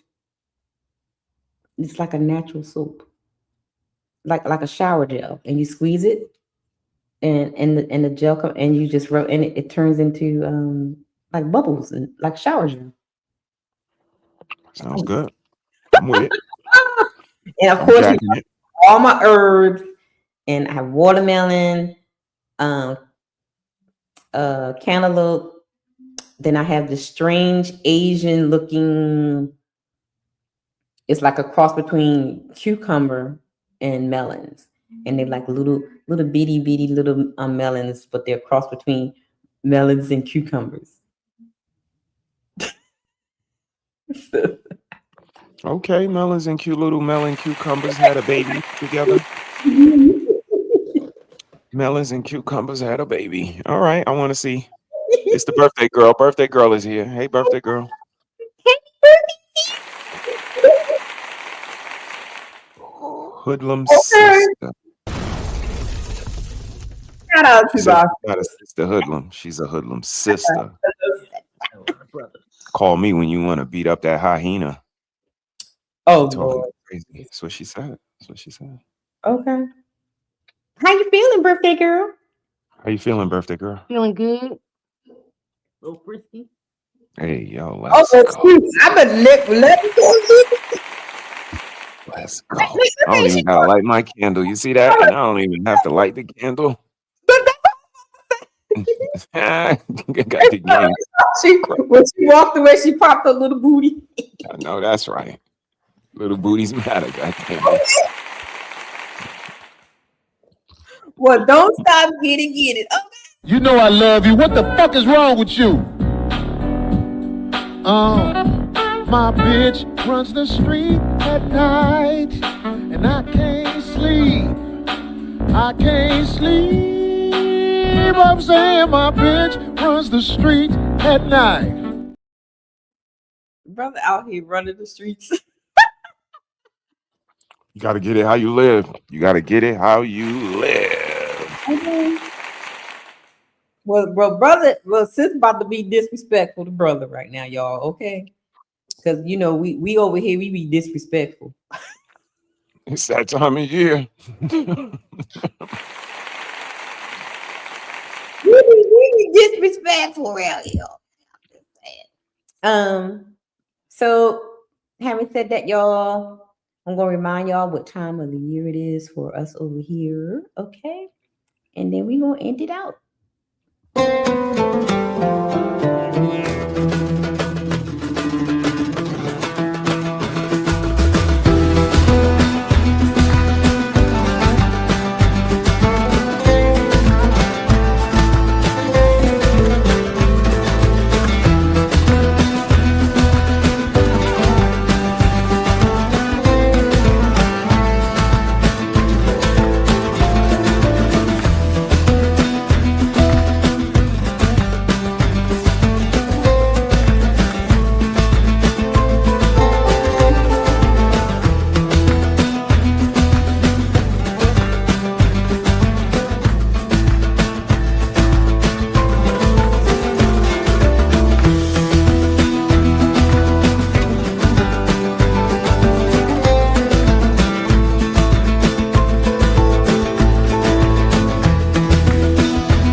Really, y'all don't know this, y'all in danger. I'm a threat. I'm a gamble with your life, cause you know that it's a bet. You know I ain't letting up, my foot is on your neck.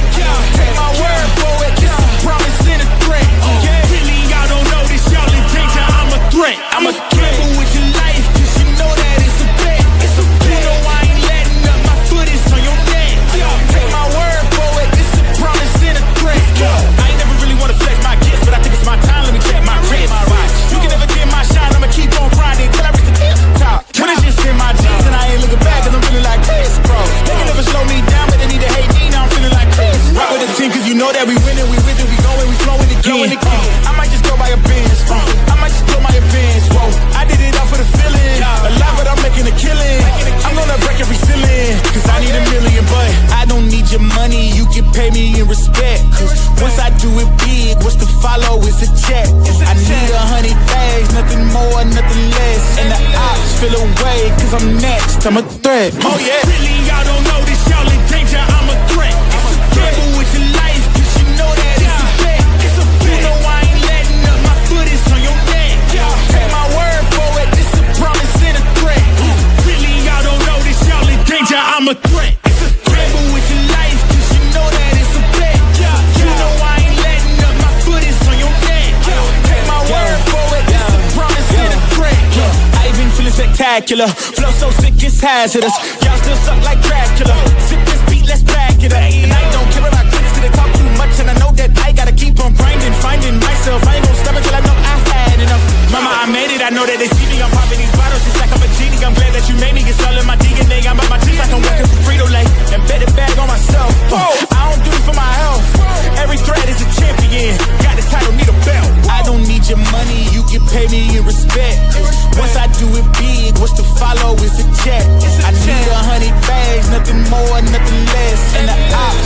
way, cause I'm next, I'm a threat. Oh yeah. Really, y'all don't know this, y'all in danger.